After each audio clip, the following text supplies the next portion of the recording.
You ever hear scratching in the ceiling at 2 a.m. or noises coming from within your walls?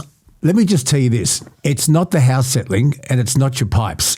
It is rodents. And I'll tell you this for nothing. Once they're there, they're not going anywhere. And you hear one, there'll be 100. Do yourself a favour and jump onto pestrol.com.au and get yourself a Pestrol rodent-free Max. Now, the people next door, when they moved in, Baz and his lovely wife, they said, we've got a couple of possums in the roof. I said, aha, have I got the product for you? And so we got them the Pestrol possum deterrent. Possums gone in 3 days. I said, Baz, how's the possums? He said, they've gone. Doesn't hurt them. It just drove them away to live somewhere else. Pestrol. Use my code at the checkout, BONA. Don't forget it, and you'll get yourself free delivery. Head to pestrol.com.au. Pestrol. Problem solved. In a world where voices are silenced, please. one man refuses to lie down. It's about how hard you can get hit and keep moving forward. How much you can take and keep moving forward. That's how winning is done. He's been punted not once. 40 years they've been trying. Not twice. You couldn't fire somebody if they were horrible, doing a terrible job. But 3 times. You're fired. He doesn't tell you what to think, but gives you something to think about. Welcome to the Bonafide Podcast with Luke Boner. And he's not. All right, here we go. Done. Hold your ears, folks. Yet. It's showtime. Well, g'day and welcome, podcast lovers, wherever you are. Or in some cases, podcast haters. But here we are. It is episode, I think it's 104, Kelsey. I don't think it's 103. Yeah. Oh, it is too. It is 104. And just on the note about podcast haters, so for some reason, right, and I have been working on this, I kid you not, for weeks, Spotify has listed our podcast in the comedy section, like in the comedy genre. Okay, like in some parts, like it is funny. And I have messaged them. I have been with their support team for like over 2 weeks now because we had an angry comment from someone saying that this is definitely not comedy. And I agree. You're the comedy. It should be in the news section, but I don't know what's going on with Spotify's back end. So if you're expecting a comedy show, you're going to be grossly disappointed. Yes. Except for my thought of the day. Yeah, look, there are some funny moments, but I mean, in essence, they're not planned. Is a news podcast. Yeah, they're not planned. Yeah, but please know that I am aware, and I'm working with Spotify. They just cannot seem to get their back end system right because, I don't know, Luke, but yes, just a warning. Okay, so welcome to the Millennial and Bonafide Comedy Hour, and nothing funny is going to happen.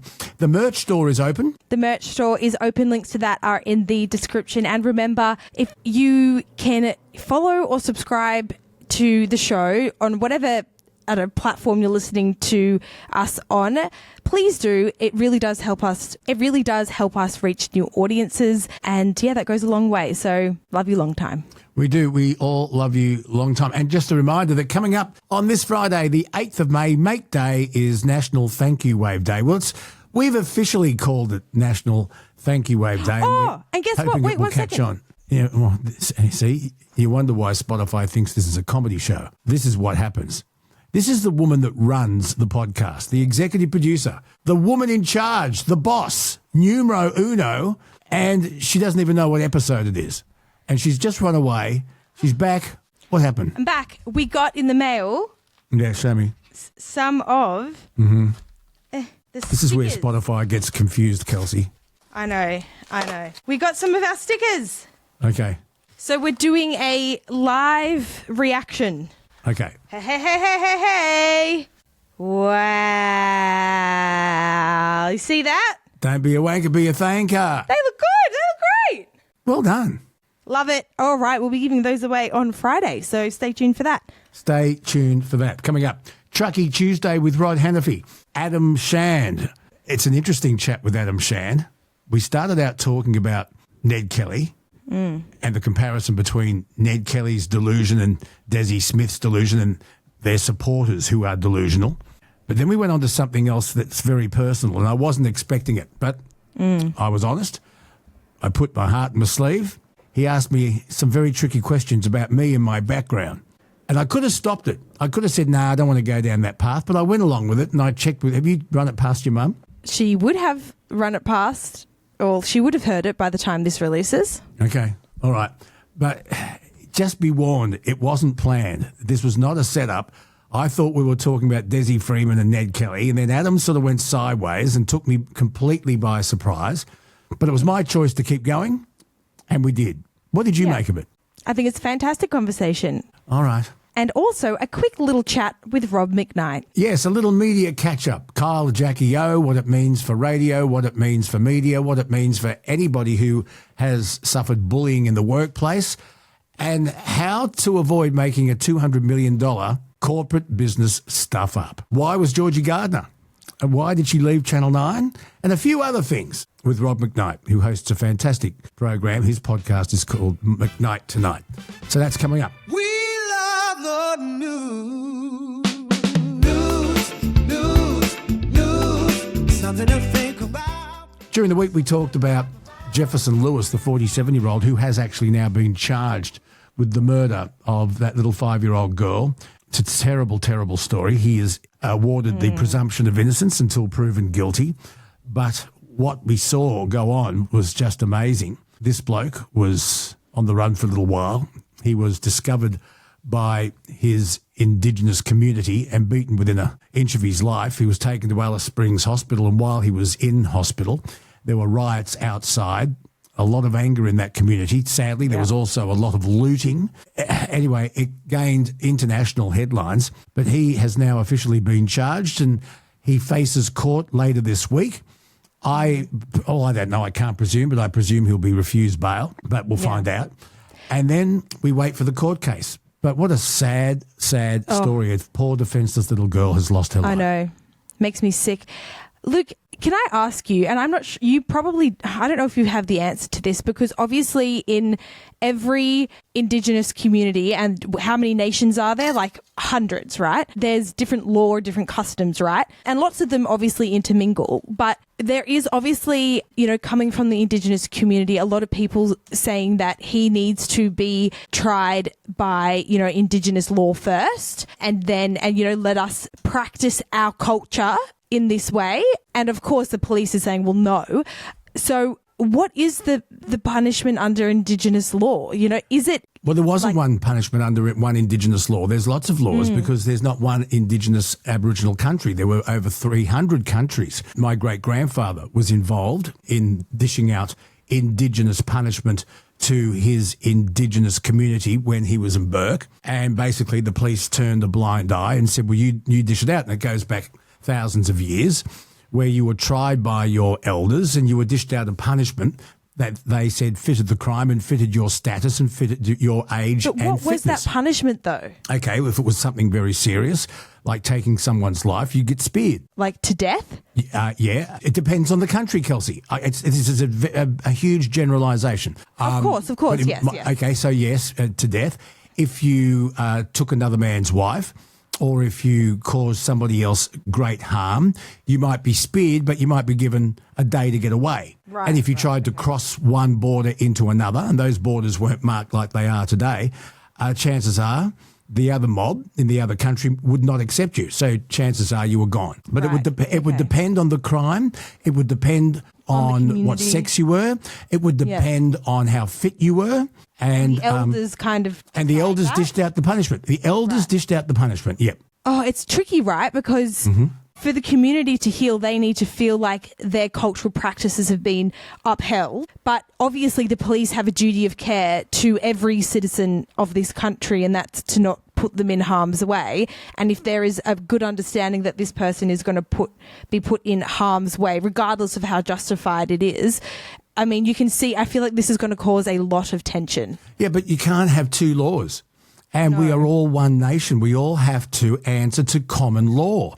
And if you have one law for one based on race and another one based on race, then you get anarchy. So you can't... I'm not saying it's good. I'm saying because, like you said, for a long time, police kind of have turned a blind eye to cultural laws in different places, right? And it probably more so back in the day, but that causes confusion amongst these community groups because on one hand, they will turn a blind eye, and then obviously in instances like this, they can't turn a blind eye. But, I can see why this type of thing, I feel like it will cause a lot of turmoil. Exactly. So that's where it is. We all live under common law, and you can't have two different laws. It's as simple as that. And just quickly, I've seen a lot of commentary online asking why we now refer to her as Kamanya little baby. And I learnt, Luke, I didn't know this. And of course, again, it's different depending on what nation you descend from. But essentially, after the passing of somebody in this community, their soul, their spirit, who they were, has gone to another life. And have you noticed that every news bulletin will have a warning for Indigenous people? Yes. That this news bulletin depicts pictures of the deceased. Now, do you know why that warning's there? Why? Okay, it goes back to what's called sorry business. Many Aboriginal and Torres Strait Islander communities hold a very strong belief that seeing images or hearing even of recordings of deceased people can cause profound distress, and it will disturb the spirit of the deceased and Kelsey, and therefore hinder their journey to the afterlife. Yeah, I hear you. Now, Luke, I put this story in here. I'm not sure if you saw it, but Gerringong's Tasman Drive has caused this major tourist boom. And this is because it's kind of popped off on social media. And when I saw the photos of this, I thought it was Mona Vale Headland. I thought it looks very similar to Mona Vale Headland, but it's not. I mean, on one hand, did the tourist dollars make up for the, disturbance that it's causing? What do you think? It's hard to say. I've stopped in Gerringong, and of course the unofficial mayor of Gerringong is probably their most famous resident, and that is the great Mick Cronin, who played for Parramatta. He played in the centres, was their goal kicker, and played for Australia, and played in the first state of origin, from memory. So Mick Cronin owns a hotel motel in Gerringong, and you often see him in the front bar sitting and talking to locals. That's kind of why Gerringong's famous. So getting back to your story, I don't really know the answer, but you know what? We'd have listeners there who'd have an opinion on this. Yeah, what would you do if there was an influx of tourists to your suburb? Would you care? Well, it's funny, because it's one of the topics we talked about in Sunrise a couple of months ago. If you look at the famous soap opera Neighbours, it is set around a cul-de-sac in a fictitious cul-de-sac called Ramsay Street, correct? Yeah. Well, that's actually in Pin Oak Court in Vermont, South Melbourne in Victoria. And that's where a lot of the filming took place. Well, the residents there for years. And it's a cul-de-sac like our cul-de-sac here, Kelsey, right? It's just like that. And the residents went absolutely ape over the attention. The same thing with the poor people of Palm Beach who are inundated with tourist buses, tour groups who go to the Palm Beach Surf Club because that's home and away. And in fact, on the Palm Beach Surf Club, it says patron Alf Stewart. So they don't hide it. But the folk of Palm Beach are sick and tired of it. They hate it. I don't know if there's much sympathy for the poor people of Palm Beach, Kelsey. Yeah, that's very true. However, it does happen. Now, just quickly, because I wanna move on to something funny I wanted to show you. Oh, that's not a comedy show, Kelsey.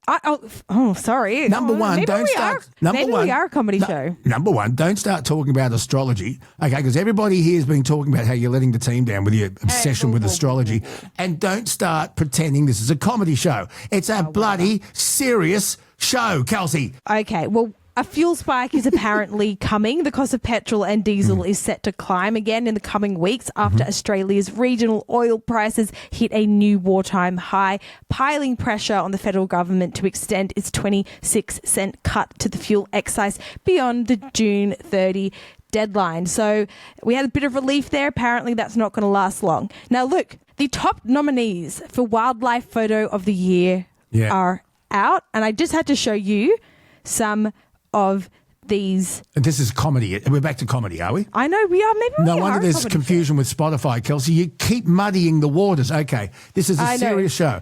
I know, but every year Nikon put on the Comedy Wildlife Awards, and it is exactly what it sounds like. Alison Tuck won the 2026 People's Choice Award with Now Which Direction Is My Nest, featuring a wind-blown gannet. So here are some of the photos, Luke, and they're so bloody good. This one is of a seagull. You don't piss in someone else's nest. Pissing on an eagle. Yeah, so pissing if on you an eagle. can switch to video right now. That's very good. What is that, a lemur? Yeah, it's a monkey of some sort. It's pretty cute. Oh, there's A a duck duck? having a vape. Yeah, it is. It's a Outdoor smoke. This one's titled Outdoor Smoking Zone by Lars Baygang. Yeah. And you know what? That'd be a great name for a band, wouldn't it? The I Vaping know. Ducks. The Vaping Ducks. I know.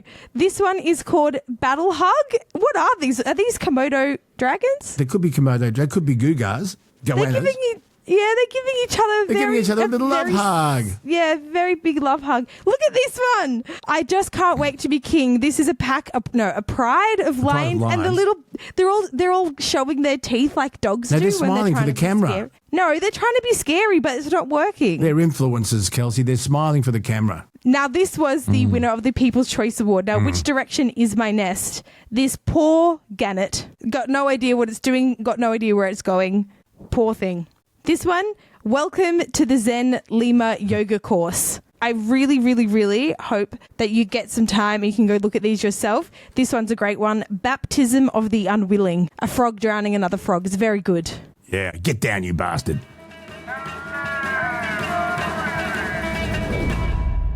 Time for some listener mail. You know how last episode I said I would make a poll on Spotify to see if people thought Jimmy Kimmel's joke was funny or not? Yeah. The results are in. First of all, can you replay the audio? And of course, our First Lady Melania is here. Look at Melania, so beautiful. Mrs. Trump, you have a glow like an expectant widow. Was that just a funny Trump-Melania joke, or was it evil, and did it entice people to violence, as Melania Trump has said?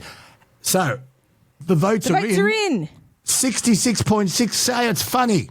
33.3% not funny. And we had a comment on Spotify from, I love this username, Luke, at 2 chicks short of a threesome. That's very good. Username. It's a good username. That said, yeah, that's as funny as someone saying to the Minister of War and Finance that she has the glow of an expecting widow. Not so funny now, is it, Kelsey? Oh, okay. I still think it's funny. I still think it's funny. Do you know once, many years ago, I was very close to having a threesome. I don't want to know these details. But unfortunately, I was two women short too, so I had to carry on myself. We're moving on. Now, Luke, Mark left this comment from our last Chucky Tuesday chat, and this was talking about electric trucks. He said, did you know that underground coal mines burn to atmosphere more than 20,000 litres of CH4 CH4 gas per second. And can't sell it or make money from the government? Because the government won't allow them to capture it. Yeah, that's a bit crazy. We'll look into that. Now, Luke, I've got something else to add to this. Now, do you remember last year sometime we were talking about one of the worst inventions I think I've ever seen, right? I came across it on TikTok. It was those bin covers. Do you remember that? Yes, I do. And, yeah, and they were like $90 and it was a cover for your bin and it would just seem like the most useless thing. I don't know why anyone would need a bin cover in this way that was so expensive.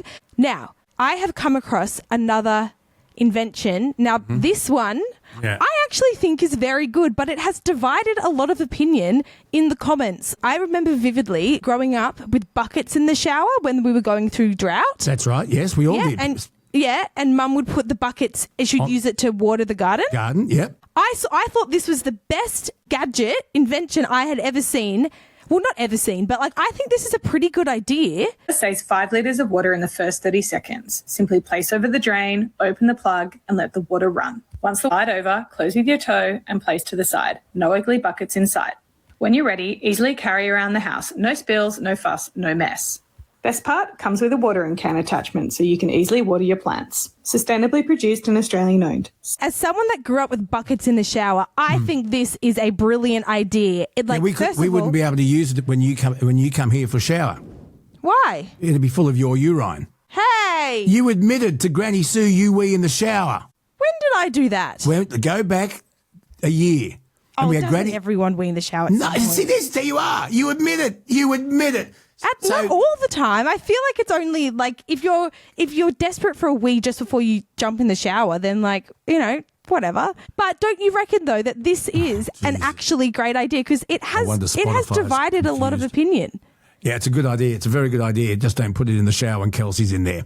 I know. And as somebody that has spilt a whole bucket of water in the kitchen as I'm trying to transport it from the shower to the garden, I really appreciate that this has a lid on it. It's slim, compact, sits on the floor. But what does the audience think? Because the comments are divided. So I need to know if people think this is a good idea or if it's a bad idea. Will it sell out at Bunnings or will we just see it for sale on Late Night TV Shopping Network? Yeah, it's called Cevis Water for anybody that wants to look it up themselves. Name. There's a much better name, surely. Come up with a better name. They could have done better with the name, but maybe we just don't have the context. A look at what's going on in the media with our good mate Rob McKnight from McKnight Tonight.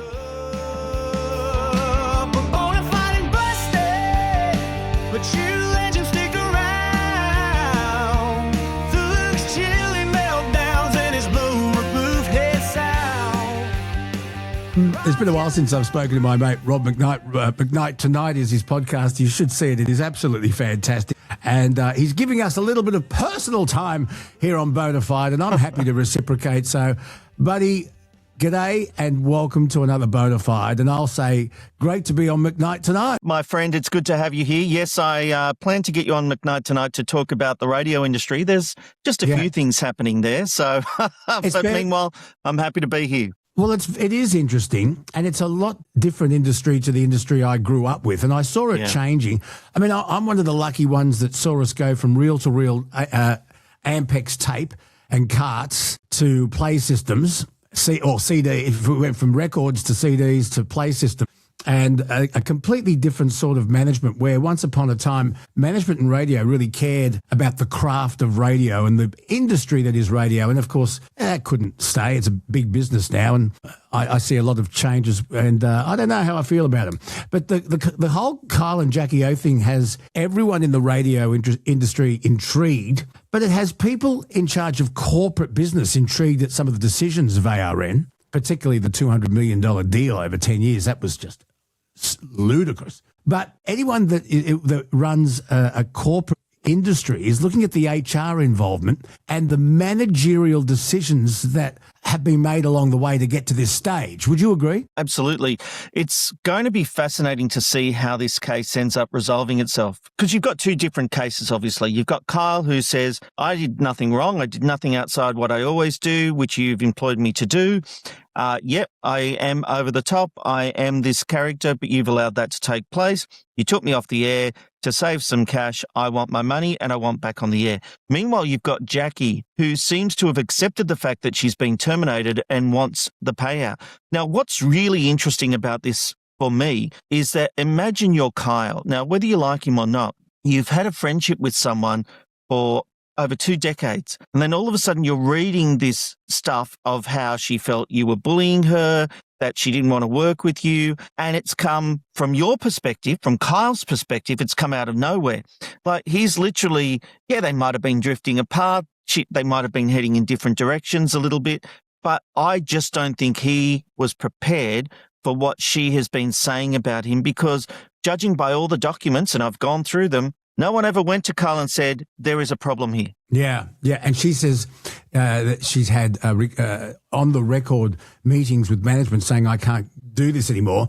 It is fascinating, but also she... But the one problem with that is that there is literally an email where they say, do you want us to go any further? Yeah. And I'm paraphrasing here. And she says, no, basically, let's just get on with it. Yeah. So ARN's defence in that strengthens their defence. And the legal countersuit, ARN's media subsidiary, which is Commonwealth Broadcasting Corporation, CBC, is suing both hosts. Yeah. And the way I look at it is one can't win without the other one losing. There's no way the two of them can win. In fact, I can't see how the three of them can win. It's very strange. I have a different view. I think Kyle and Jackie O will win their cases. Do you now? Okay, take me through that. You're a lot closer to it than me, mate. You're a lot closer to it. And look, there'll be a lot of defence that comes through, but here are the things from Kyle's point of view. His contract basically says, his lawyer said it, you buy Kyle, you get Kyle. And even after the Feb 20 incident, they allowed him to remain on air. Now, what's problematic for ARN is that they terminated him specifically about the Feb 20 broadcast where he had that big argument with Jackie. So in their statement to the ASX, they said it was everything. The first statement, the termination statement, all talked about that Feb 20 broadcast. Now in their defence, they're trying to broaden it out to past behaviour. Well, hang on. Your cause for termination, and this will obviously be Carl's defence, your cause for termination that we've got down on paper, that what you said to the market was that it was over that Feb 20 broadcast, which was not over the top, was nothing unusual. We've had these arguments on air. Yeah. You allowed me to remain on air. So it's a big change of defence from what they told him to what they're now trying to say in court. So that's problematic. And from Jackie's point of view, I did say that it was problematic for her that she went to ARN and said, no, don't worry about it. But then when she raised further concerns after the Feb 20 broadcast, they said, oh, this is too hard, see you later. And so she has never said that she wouldn't work for the station. She just said she couldn't work with Kyle. That is problematic. It's going to be hard to see a judge go against that. I think what we're talking about now is how much ARN will be forced to pay. I'm not a lawyer. I have spoken I've seen you speaking to lawyers. Yeah, Michael Burns from Swab is a regular on my show. He's very good. He's everywhere at the moment. Everyone wants his expertise. But at the end of the day, I think this is really problematic for ARN. We saw over the weekend that Kyle actually met up with the chairman of ARN, Hamish McLennan, and went to Hamish's house. I'd love to have been a fly on the wall there to find out what was said. Maybe they were spitballing settlements because the ARN share price has tanked. In the last radio ratings, KISS held up in Sydney, surprisingly, but Kyle and Jackie O had still been there for a little bit. And, there's many commentators saying, well, we're listeners just waiting to see what happens. Survey 3, when it comes out, will have no Kyle and Jackie O, so it'll be interesting to see what's happened to Kiss Breakfast then. And isn't it interesting to see the number one station in Sydney, 2GB, pulling a 10 plus 13.3, but equal with an FM music station, equal on 13.3. Isn't that an interesting reflection on listener habits? A lot of people neglect to report on the fact that 2GB and 3AW, 3AW in Melbourne is easily Melbourne's number one. Doesn't even come close overall. We don't have to qualify that by saying AM. And 2GB, 2GB Breakfast is number one, but 2GB is right up there. As you said, it was number one with Smooth, and it is a player. A lot of media writers like to focus on the FM stations, but I wouldn't be underselling the AM contribution, basically. I wasn't. I thought it was an interesting reflection on listener habits. And do you think because you've got Smooth FM doing very well, rating equally with 2GB and a 13.3, do you think that a lot of people now, and I'm thinking adult contemporary and non-invasive music, are people sick of the news and the drama of what's going on in the country and the world, and are people choosing music to kind of get away from that and maybe choosing podcasts and other news avenues to get their news, and during the day they just want to listen to some music and forget about life? Well, there's an argument for that, but of course you also have the other side that 2GB and 3AW are doing very well. 3AW, untouchable, and has been untouchable for a long time. How good is their breakfast show? Very good. I know.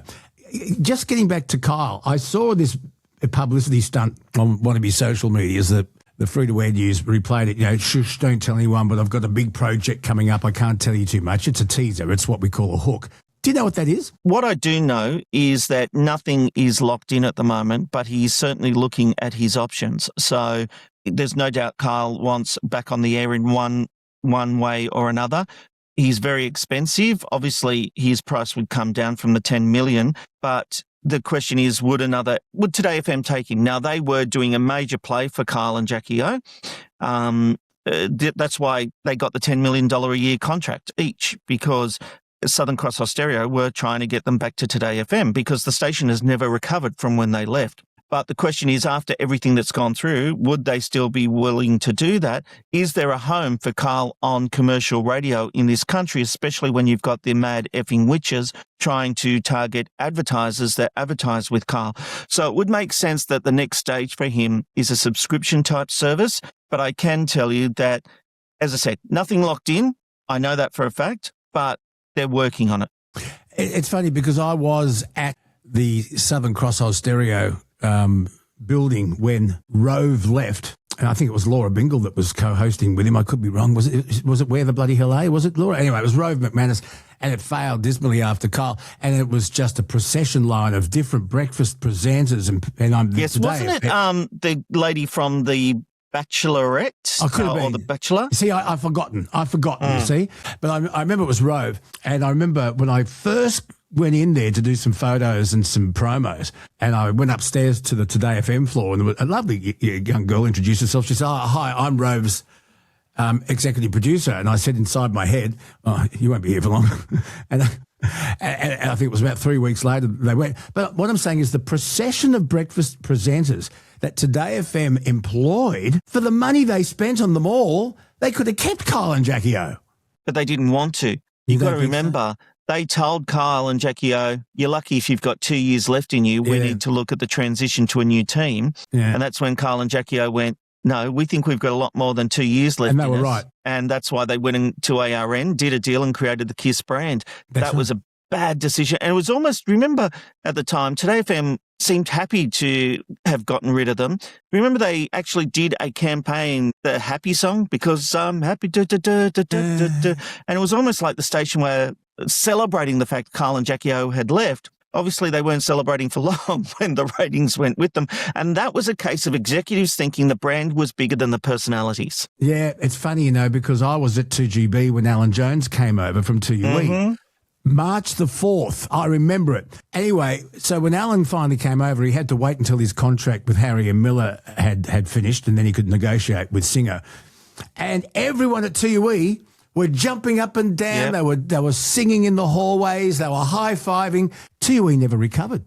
Never recovered. It's always been a shadow of its former self. And now it's gone. Listen, just before I move off the Kyle thing, do you reckon rolling up in a Rolls Royce and telling the microphone and the press he's got mortgages to pay and that was his really one fumble. That was his one fumble. That didn't go down well. Yeah, it didn't.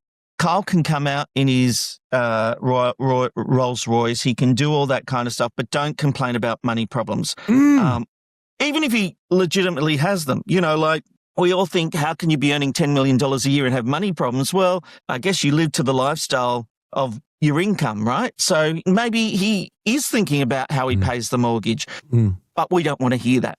No, we don't want to hear that as people. It's, fight for your right, fight for your contract, have the good fight. You've got the support, but he lost everyone. That was did he really just say that moment? I know. He would have been better off saying, I have staff that have mortgages and families to feed. Yep. That's a very good point. Instead of making it about him, that's a very good point. Or just say, I'm fighting for justice. We had a contract. This is really simple. They broke the contract because they want to save money. They might regret the deal they did, but you know what? They did a deal and they should honour it. Yeah. Let's move on because you're busy. The whole media landscape is changing, and you and I discussed last time that the advertising pie that goes into electronic media, the pie hasn't got much bigger. The slices are just smaller because clients now have more avenues to spend their money.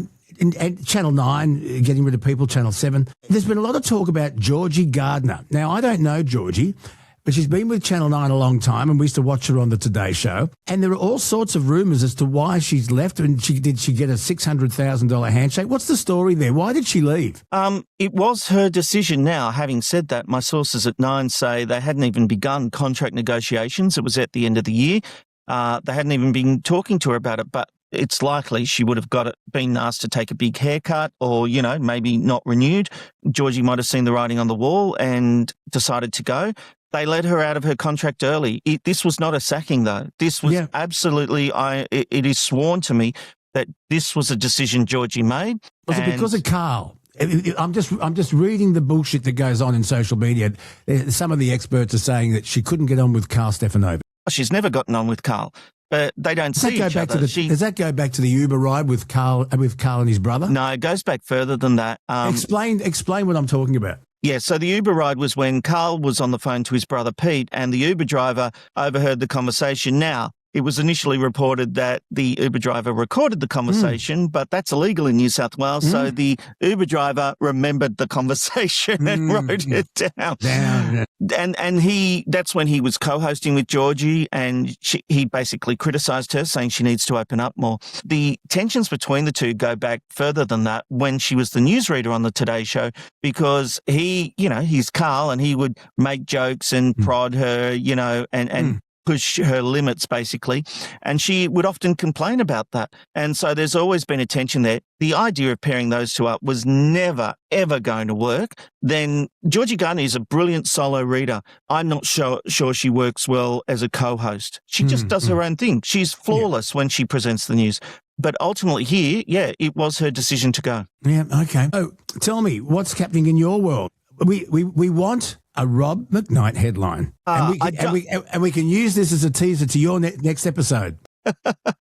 Well, the thing is with my show, so I do McKnight Tonight, Monday, Wednesday and Thursday at 8 p.m. and I do Media McKnight on Tuesdays at 8 p.m. I've just had last week off because I was at the Screen Forever conference on the Gold Coast, which is a conference for TV and film producers that go there and talk about the state of the industry, see panels and all that kind of stuff.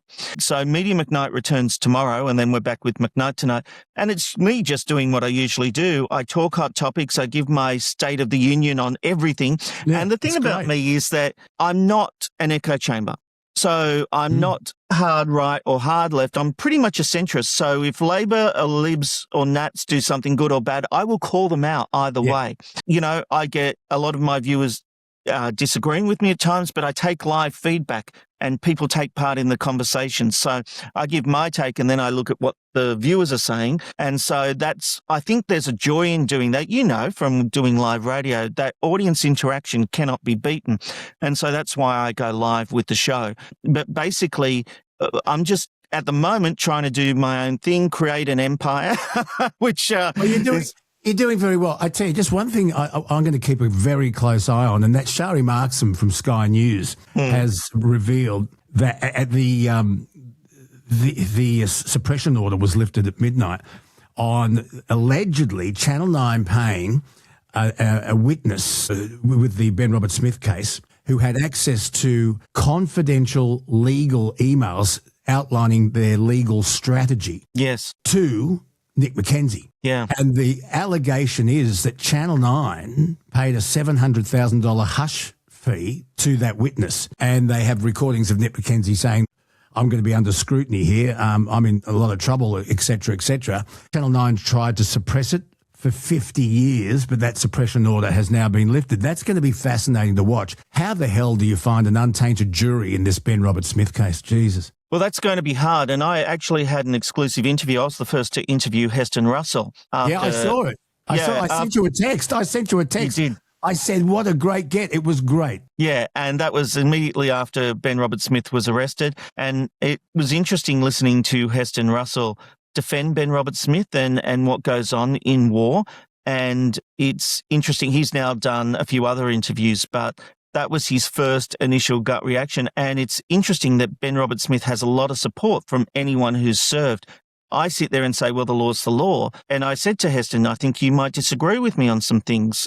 But Heston laid it out very well and made me stop and think about, the difference between what goes on here in real life and what goes on in war. But one other point about Nick McKenzie, what's interesting about him is the Daily Mail ran an item about his love life. He rang up the Daily Mail furious, saying, I'm not a celebrity, you shouldn't be reporting on me. And so he certainly didn't like it when the tables were turned. Yeah, well, if you make a big fuss about some things, you get the Barbara Streisand effect, and then everyone knows where your house is, which is another topic. Can I just, I'd love you to have a listen to James Glisson, who was a lawyer, and I had him on the podcast. It's episode 103, so it'll be last week. Just like you, we are all grey on what goes on in the heat of battle and what the rules are. Well, this will be a criminal case based only on law, no matter how foggy it all looks. Yeah. And he points it out brilliantly. So I'd love you to have a listen to, to it if you could.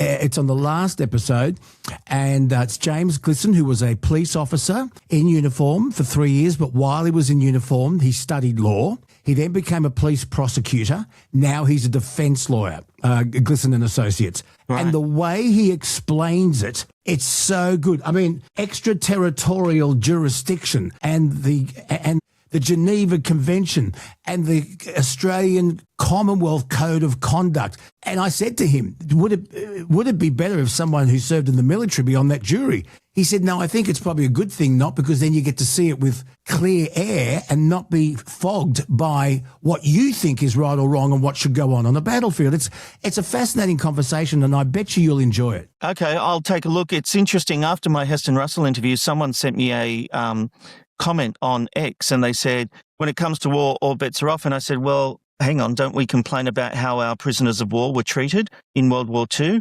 And they took that as an interesting point. I must say, I had a hardline position on this. I'm a little foggy now because I'm just seeing the way our vets are reacting. I haven't served. I haven't been there. So I feel like it's hard for me to truly understand what goes on. And so I have softened a little bit. I know, but you're going to find a jury that is completely blank, and it's going to listen to the evidence, because remember, you have a presumption of innocence. This is a criminal case, not a civil case, suing for defamation, and this jury has this man's life in his hands. Whether it goes to court in 12 months or 3 years, God knows. But I'd love you to listen to James Glisson, episode 103 of the Bonafide podcast. I really would, and I'd love your feedback. Absolutely. We'll do it. Hey, good to see your smiling face. Yeah, you too. Anytime, my friend. I'm here ready and waiting in my studio garage. I've got a studio in my garage. I'm always ready to go whenever you give me the call. Rob McKnight. They brighten my day. Got that bluesy rhythm, but it's swinging my way. Oh, I got the look on a blues.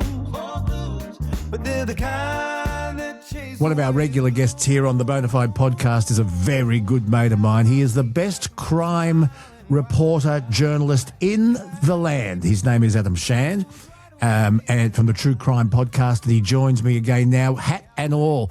Hello, brother. Hello, mate. How are you? I'm really, really good. Now, the reason I wanted to talk to you on this podcast is because I'm a follower of yours on social media, and you wrote something really interesting the other day about Ned Kelly, arguably one of Australia's most famous or infamous criminals. And you said, I wonder if the fact that allegedly a police officer raped his sister brought about his hatred for the constabulary. And we go on. And then with further information from you, you draw a really interesting comparison between Ned Kelly's sympathisers and Desi Freeman's sympathisers, and people who believed both had a just cause and needed protecting. And it was you've got a great brain, Adam, a great brain. So before we talk about the comparison between Desi Freeman and Ned Kelly, let's have another reminder of Ned Kelly, who came from a very poor family. A lot of his contemporaries felt very sorry for him, felt that he was hardly done by, that his family was badly treated, and he had a right to do what he did. Well, he shot innocent police people and a few others. But he did survive for a long time with a network of sympathisers, and they evaded the police for 2 years. 2 years. And in the meantime, they went on a crime spree, including raids on Euroa, Geraldry, the killing of Aaron Sherritt, who was a sympathiser who then turned police informer. Now, it's an amazing part of Australia's history, and a lot of people still feel a lot of sympathy for Ned Kelly. The Desi Freeman, was deluded. He believed he lived under a separate law, and there are still hundreds of people who agree with him. Anyway, it's an interesting path you're going to take us down today, so I'll stop talking. First of all, Ned Kelly, tell us a little bit more about him. Well, I think even back in the day, Luke, the Kelly outbreak, as it was called, was more than just a crime spree.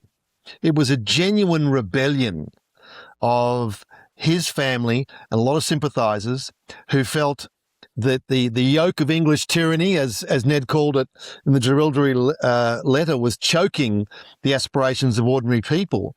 And he could rightly argue that his family was targeted by police back then. And the police are a very different organisation. And in some ways, the Kelly outbreak led to the reform of police and things began to change. So, oppressed by the police, his mother arrested and given a 3-year sentence. He tussled with a copper. There'd been, he ended up getting jail for stock theft. And he began to formulate a coherent philosophy that could almost be the first stirrings of republic in Australia, you could say. Yeah. And having gone on the run in 1878, in ambushing the police at Stringy Bark Creek in the Wombat Ranges, he was declared an outlaw who could be shot on sight by any citizen. There was an £8,000 reward put for his capture and the gang's capture, which is about $2 million today. And interestingly, no one ever collected on that because he was a figure of great sympathy amongst the working class and the forgotten, and the Irish Catholics in particular, of the colony. And you mentioned Aaron Sherritt. That's an interesting one, actually, because he was a double agent. He was initially a sympathiser who was going to the police and giving them, for instance, there was the Wiradjuri letter was written in the little town in New South Wales. Sherritt was sent to the police to say, the Kelly gang's headed for Goulburn. Put your resources there, when in fact they were headed for Wiradjuri, where they intended to publish their letter. And fascinatingly, when they got there and they bailed up the police station and took over the town effectively, and they were getting ready to publish this 8,000-word manifesto, and the printer, Mr. Gill, disappeared into the bush. so they couldn't even print it. And the Wiradjuri letter was full of political aspiration as well as telling a story about his own treatment with the police. See, I would never condone shooting police, but there was a context to Ned Kelly's stand at Stringy Bark Creek, where 3 police officers were murdered, where they believed that the police were coming not to capture them, because at this stage they weren't murderers, they were simply bushrangers, rustlers and so forth, but they believed the police were coming to shoot them, in particular because they were carrying a particular weapon, the Spencer repeating rifle, which was sort of the atomic bomb of its day. And so there was a belief that they were simply coming to murder them. And so Kelly ambushed the police camp there at Stringy Bark Creek and actually called them to bail up. He didn't just go and murder them, right? He actually, at his notion was that anyone who puts down their arms, I won't kill. In that case, they did pull their arms, and there was gunfire, and 3 of them died in that, and it was terrible. In the Wiradjuri letter, Kelly seeks to justify his actions in the context of the oppression of his family and other people in general. And so, what's happening with Desi Freeman at the moment is a lionisation of his very, very different agenda, trying to put it in the same terms. And we're already seeing myth-making. You know, frankly, Luke, we'd be better off. You and I have been working in the media for 40 years, and we've strived for truth, even when it was unpopular, when it's much more commercially savvy to give them what they want, which is rubbish, conspiracies and rubbish. Everybody wants that peace of mind. I'll be honest with you. We had been trying to eradicate pests for a long time. And then Kelsey keeps turning up. Hey! In all seriousness, if you want real peace of mind, talk to my mate Andrew from Pestrol. I've known Andrew for over 20 years, and his team know exactly how to deal with this stuff. The best part? It's all DIY. You don't have to call someone out straight away. Start simple. Grab a Pestrol rodent-free max. You just plug it into the wall. There are no poisons, no traps. It just goes straight to work and drives the pests away. They've got over 5,000 products. So if it's crawling, flying or chewing in the house, in your shed, in your garage, out of the farm, they have got a product for it. jump online to pestrol.com.au. And this is important. Use the code BONA, B-O-N-A. Use that code and you get free delivery. Don't forget it, B-O-N-A at checkout. It lets them know you came from the Bonafide podcast, and it really helps support what we do here. Helps keep this little pest Kelsey around too. Hey, yeah. She needs a roof over her head without any pests in it. Back to the script. Head to pestrol.com.au. Do it now. Problem solved. We talk about influence, and you go back to, I think, about 1869, and you got a 14-year-old Ned Kelly who meets an Irish-born bloke called Harry Power. People would probably know him as Henry Johnson. He was a transported convict who turned to bushranging in northeastern Victoria. He escaped from Melbourne's Pentridge prison. The Kellys were Harry Power sympathisers, and Harry Power, Henry Johnson, became a mentor. He did. That's correct. That's right.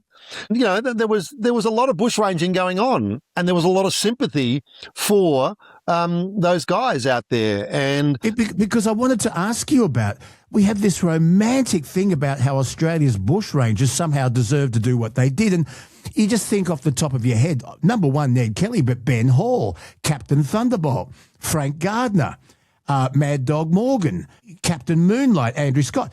I mean, we seem to have this romantic notion that they were rebels with a cause, and not just that, a reasonable cause. Am I correct? Well, of course, Australia began as a jail. Yes, and a jail girt by sea. A jail girt by sea. And a lot of our early bushrangers are Irish-born or Irish extraction. And there was a highly political element to this. And it was literally seen as trying to take down the English crown and to experience a freedom that they would not have in normal society. So there was a lot of sympathy for them. And mostly these bushrangers didn't rob ordinary people. There were some exceptions to it, but that's certainly the romantic notion, almost a Robin Hood style. A Robin Hood? I was about to say a Robin Hood. Oh, he took from the rich and gave to the poor. Yeah. I mean, there are some fairly tragic exceptions. I mean, when Kelly shot the three coppers there at Stringy Bark Creek, they took their watches and their money and jewellery and things. And so, you know, a less attractive moment like that. But largely speaking, they gained a lot of sympathy because the English were autocratic. They were the jailers. You know, our first heroes were warders. You know, the authority figures were everywhere in the colony. So the bushrangers offered another alternative, and they lived off the land, and they often showed kindness to the ordinary folk, and so they gained a lot of sympathy. And Kelly's was the absolute climax of all that. Often they had very grisly ends. I mean, Ben Hall was shot to death in an overkill situation, for instance, and so people were always aware of that the police were coming to murder them. That was the notion back then. The oppressive police have been running us down for generations, and it's all fair in war and oppression. And you know, you talk about myths, Adam Shand. And most people would tell you that Ned Kelly's last words were "such is life." And I've tried to do some research, and that apparently is a romantic myth. It was more likely from eyewitnesses who have written this down that his last words were, well, I suppose it's come to this. But no one says that. Everyone says, his last words were "such is life." So where did that come from? Well, myth-making. You know, it's myth-making, of course. In fact, we had a poster as kids with Ned Kelly's face on it, was "such as life." But, it's come to this is, you know, quite similar in a way, isn't it? I mean, it's the same message, isn't it? It's a fatalism about one's destiny. And I think the Irish Catholics of Australia at the time did feel that way. Life didn't show them much favour. They had to live on their wits, and it could easily be taken away from them, whatever they were able to gain. And the Ned Kelly legend is even further cemented into Australian folklore because he was hanged in 1880 on the 11th of November, the same date as Armistice Day and the same date as the dismissal of Gough Whitlam's government. the 11th of November. So it's kind of cemented in there, that date, isn't it? Well, it is. That's right. And the fact that the judge that sentenced him, Sir Edmund Barry, died not long after, an act of poetic justice as well. I think the Kelly phenomenon starts the move towards federation. It starts the move towards a Republican feel in Australia, which I think we're still struggling to come to terms with, and our complete independence from the English crown. And I think the Kelly story, because Kelly had a bigger dimension going on, he glimpsed the future of Australia where there would be some form of equality for working people. Mm. Do you think a lot of Australians love to be able to say our ancestry was built on rebellion? Absolutely. I think it's back in the old days, people would hide their convict background and make all kinds of stories about where they'd come from. But now they're proud of it. Now we're proud of it. We're absolutely proud of it. One of the proudest blokes I ever met was the deputy headmaster of Narrabeen Boys High, John Cable, spelt with a K. And he was so proud that he was a first fleeter. And in fact, it was his ancestors who were the first convicts married in the colony. And their name was originally spelt with a C, but they were illiterate. And so they spelt it with a K. And if you meet a Cable, K-A-B-L-E, chances are they are of direct lineage to the first fleeters. That's what Mr. Cable told me anyway. So there's enormous pride in being a first fleeter and your ancestors being sent here as convicts. Absolutely. And I think Australians have, as I said, we're sort of ashamed of the convict background and also often many different kinds of backgrounds. Let's face it. So we were looking forward all the time and there wasn't a lot of time for reflection. But I think as we now become a mature nation, our backgrounds become very important and it speaks to our national character, our traditions. And I think we should absolutely celebrate that because, Kelly's father was transported to Australia, I think, for stealing a pig. He died young. Ed became the patriarch of the family, if you like. That experience, that political experience, the transportation experience shaped Kelly's view of his world and his family. Isn't it funny how things have changed? And I guess only in Australia where we're proud that we've come from convicts, because you've often heard the term Indigenous people like myself saying, I'm proud Indigenous. And my Mrs. Nikki said, why do you keep saying proud? I said, that's because it was something to be ashamed of once. Not by all, but by a lot of Indigenous people. It was something that, the Europeans tried to breed it out, and you've only got a few generations and it's gone, unlike black African Americans where the gene can come back and swoop back at any point of time. It's a different gene. And so there was a bit of shame. I'll stress again, not with all, but now it's a very proud thing to have Indigenous heritage. Isn't it funny how society and the standards of society and the way you see yourself changes? It certainly does. And if you can indulge me, I don't really know much about your Indigenous story, Luke. Could you just give us a bit of a background of... Well, it's a long story and maybe it's a separate podcast, but I'm happy to. I was born on the 10th of May at Crown Street Women's Hospital. My mother, an Aboriginal woman by the name of Irene, she was 16 and she was originally from Bourke.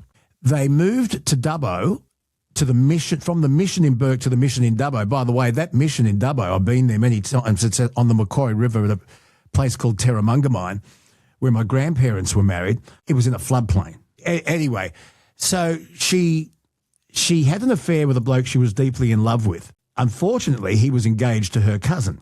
So there was a lot of shame that she fell pregnant. So she disappeared to Sydney and lived with a lady that we refer to as Auntie Sal. And she lived at Newtown. And she gave birth to me on the 10th of May, Crown Street Women's Hospital, and tried to keep me. And I think she had to pay £1 a week, which seems a lot of money, might have been £1 a month, in order to board me at an orphanage that was associated with Crown Street Women's Hospital called Scarborough, and that was in Bondi. A time came where she just stopped visiting and the money stopped. Now, at the same time, the parents who adopted me, and I wonder how I would have turned out had Mum kept me, because my grandfather, her dad, wanted her to bring me back to Dubbo and to Bourke and be raised as an Indigenous person in Dubbo. Mum stopped visiting And my parents wanted to have children, but they couldn't. It turns out Dad got the mumps when he was 13 and couldn't have children. And they were playing tennis, and there was a paediatrician that was part of their tennis group who was doing the rounds at Scarborough. The paediatrician said, look, there's a young boy who's getting quite old now because when you adopted a child, you would prefer it to be a newborn. And at this point, I was standing up, holding onto my cot, apparently. Would you like to come and have a look at him? Because I'm getting worried about him. I think he's going to get too old and be institutionalised because his mother has just abandoned him. So they came and had a look, and they said they fell in love with my dark skin and my brown eyes. I'm just saying. Who doesn't, Luke? So they would bring me home to the Northern Beaches, but only for weekends. They had to return me by Sunday night. In the meantime, they were trying to find my mother, and they couldn't find her. So my father he admitted this to me, he hired a private detective to try and find out who this woman was. I won't say her whole name here on the podcast because they had a name. Dad's instructions were, look, just whatever it takes, we've got to get this woman to sign him over so we can bring him home for good, because Mum used to have nightmares that a big black car would pull up in the driveway and take me away. And she said that she refused to buy me anything because she knew that one day she would probably have to relinquish me again. So we go back now to my Indigenous mother, who's working at Peter's Ice Creams, and she's worked the night shift. She's walking home with her full pay in her pocket, and she was assaulted to within an inch of her life and hospitalised for nearly 12 weeks. Because the judge had said that a period of time, it might have been 10 weeks or 8 weeks, I can't remember, had elapsed without her making any contact, I was then legally described as abandoned, and Brian and Joan Boner were allowed to adopt me. I then find my biological family many years later and hear a different side of the story. And I asked my dad, did you order this private detective to hurt this woman? He said, no. I just said, look, whatever it takes, we've got to find her. If she doesn't want the child, we do. We need a signature. My dad was not a violent man, so I think the private detective may have taken things too far, because when I spoke to my Aboriginal mother, she confirmed that she was hospitalised. She also told me that she had... think, sorry to interrupt, but you think the private detective assaulted your biological mother? Because my biological mother told me when she was living in the townhouse at Newtown with Auntie Sal that a man came and knocked on the door and said, does Irene such and such from Dubbo live here? Yes. He said, oh, look, I just need you to sign a piece of paper. You've inherited some money and we need to process it so that you can get the funds. And she said, get out of my effing doorway. She knew that none of her family had any money, and she believes that was him. And he was quite aggressive. That's all I can only tell you what I've been told, Adam. So then it turns out my mother had always said that she gave birth to another child, to the same father, a year and a bit later, and she was told she'd never be able to have children again. She was assaulted that seriously, but she said that she did. And I thought, is she telling fibs? She said that child, same father's, was taken away from her at Royal Prince Alfred Hospital in 1963. She was never allowed to see the child. She heard the child crying, and the nuns took this child away and never, ever, ever to be seen again. So just 2 years ago, I get a message on Facebook from a young girl claiming to be my niece and that she'd done some family history, and she believed that I was her uncle, and that, in fact, I had a full brother. So I did a DNA test on ancestry. You know how you do the swab? Yep. She had one from her and her father, who had passed away. I didn't get to meet him. He'd passed away. How long before? Might have been 12 months. Wow. And it was a match. He was my brother, and she is indeed my niece. So the boy did exist, and he'd been adopted too. So there's a bit more to it, and I wasn't expecting to go down this path today, but the truth is the truth. I've got nothing to be ashamed of. My parents said that they did not instruct any violence at all, and that my parents truly believed that I'd been abandoned. Truly believed it. There's a story I've never told before, and you got it out of me. I'm good at that. But that's amazing, Luke, and I think it does fit into the context of our discussion today, because identity is so key to Australians. And my entire family, even though I looked completely different, they never saw colour. And because my dad's surname was Boner, which is an Italian name, I looked like a southern Italian with dark skin, so it kind of worked for a while until an orthodontist, was looking at my jaw, and he said, I think this kid's Indigenous by his jawline. I'm just telling you what was told to me. And my cousins, everyone believed, and Nikki, the Minister for War and Finance, who has known me since 1972, so I always knew that you were Indigenous. I mean, when I was a kid, I used to, maybe every kid does this, but I used to go down to the shops for milk and bread and come back 2 days later. And I would go Not every off, kid does that. and I would go off into dream world often. And, I don't know. Maybe I'm romanticising it, and you can't romanticise history. All I've told you today is what I've been told. There's a lot more, which you and I can go into if you want. But as the late Jim Killen would have said, if that's not a good yarn, there's something wrong with all of us. Yeah.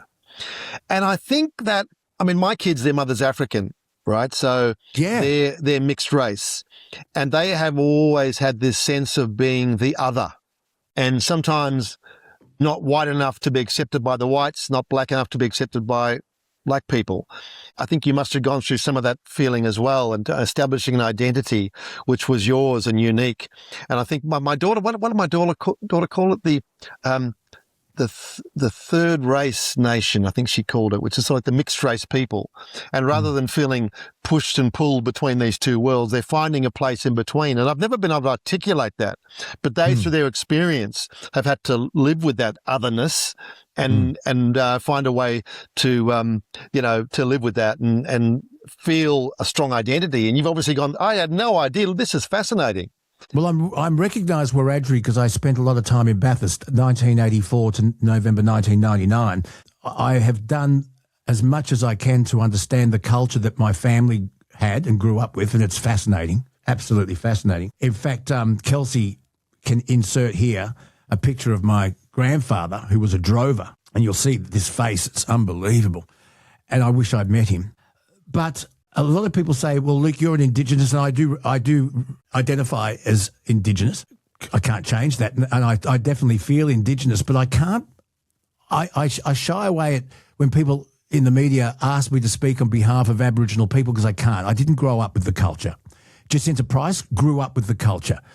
Warren Mundine and other outspoken Indigenous people.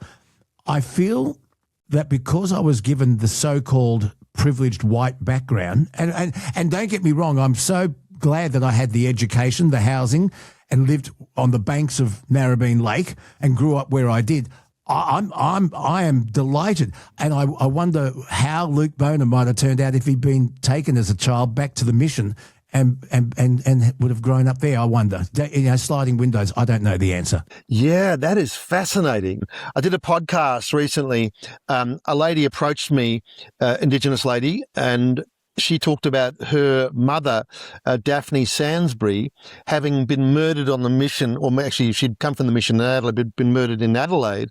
And prior to that, all her kids had been taken away from her. And one of those girls was Adam Goods's mother. Yeah.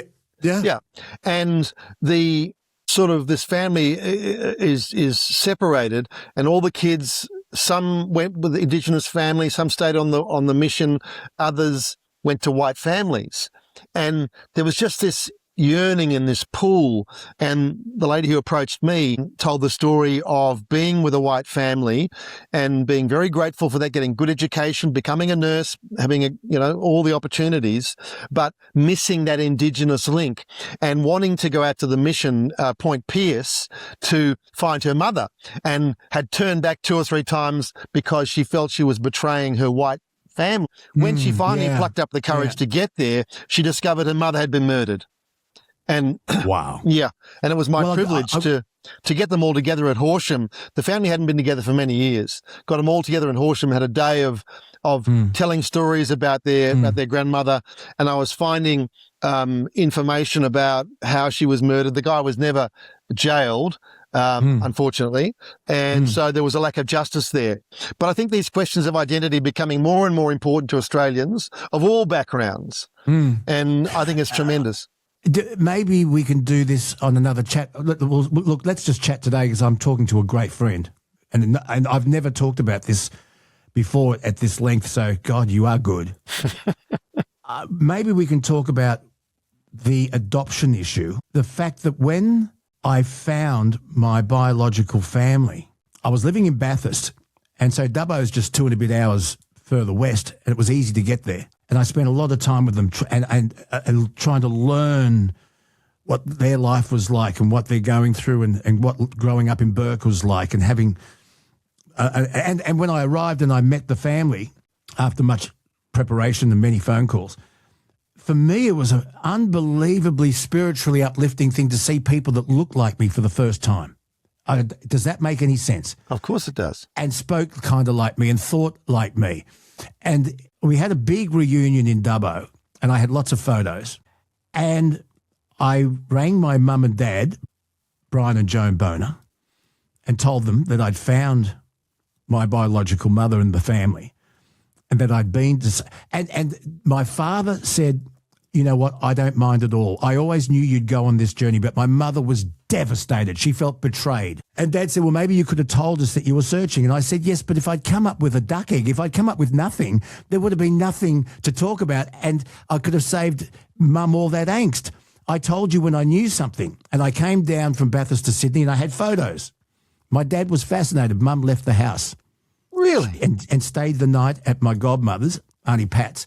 She couldn't come home. She felt devastated. She felt betrayed. She was, and to the day she died, never forgave me, which is another story. Dad was fine with it, but Mum never forgave me. And I said to Dad, why is Mum carrying on this way? He said, I think mothers are different.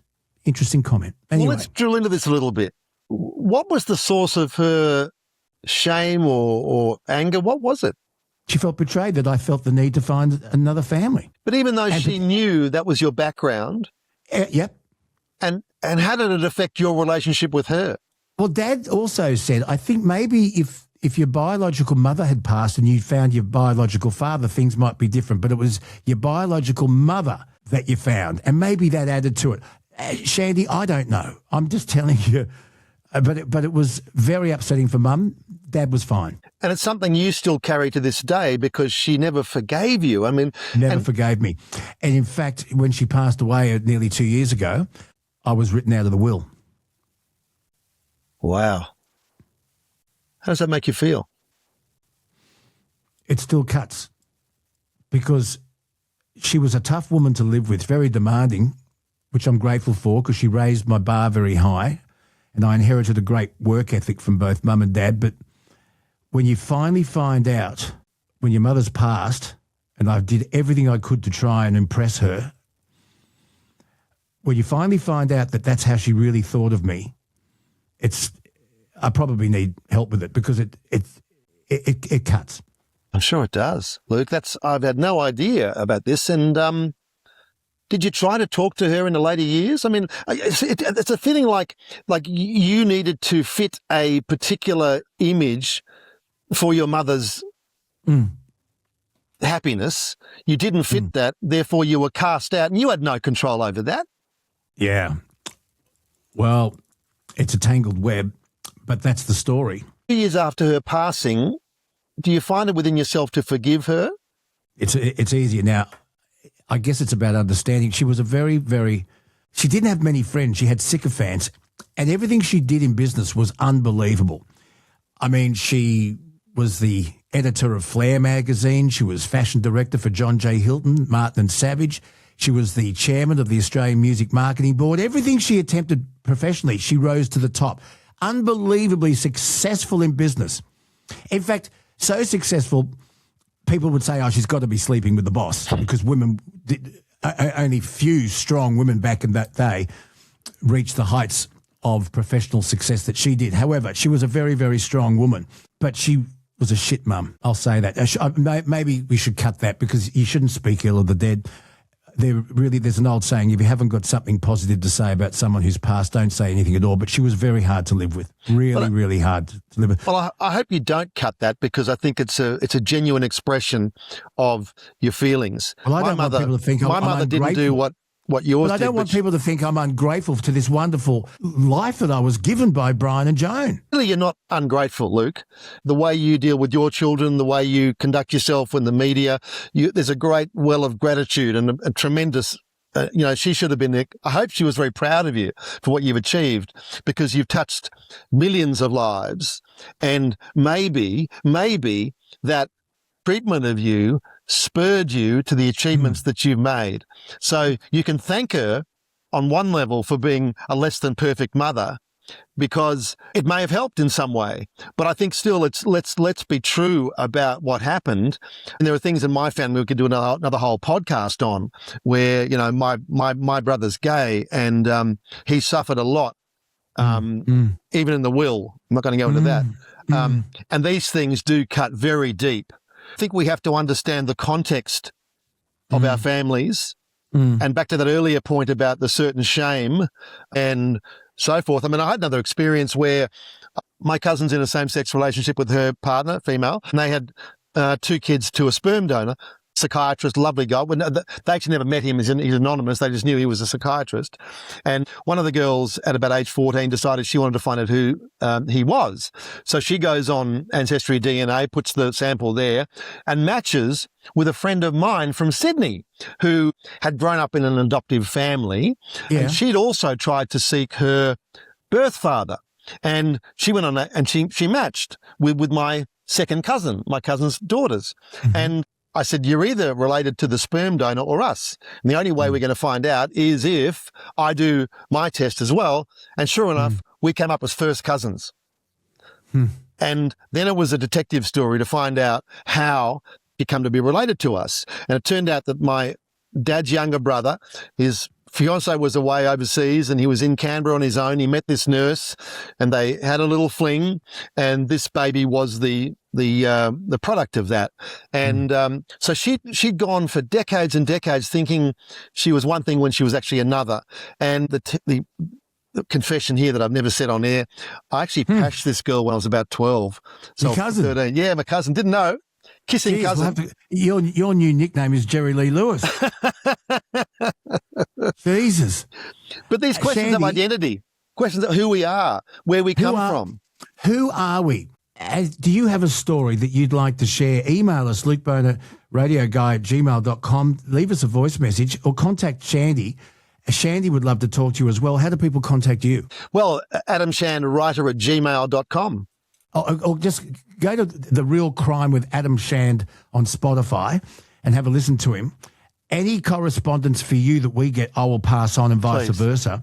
And I've just got to say this, I don't feel hijacked today, because I could have easily said, don't want to talk about that today, and you would have said, I understand. But because you and I are mates, and we've known each other for a long time, I've opened up, and I haven't ever done this before on a public venue, on a public platform.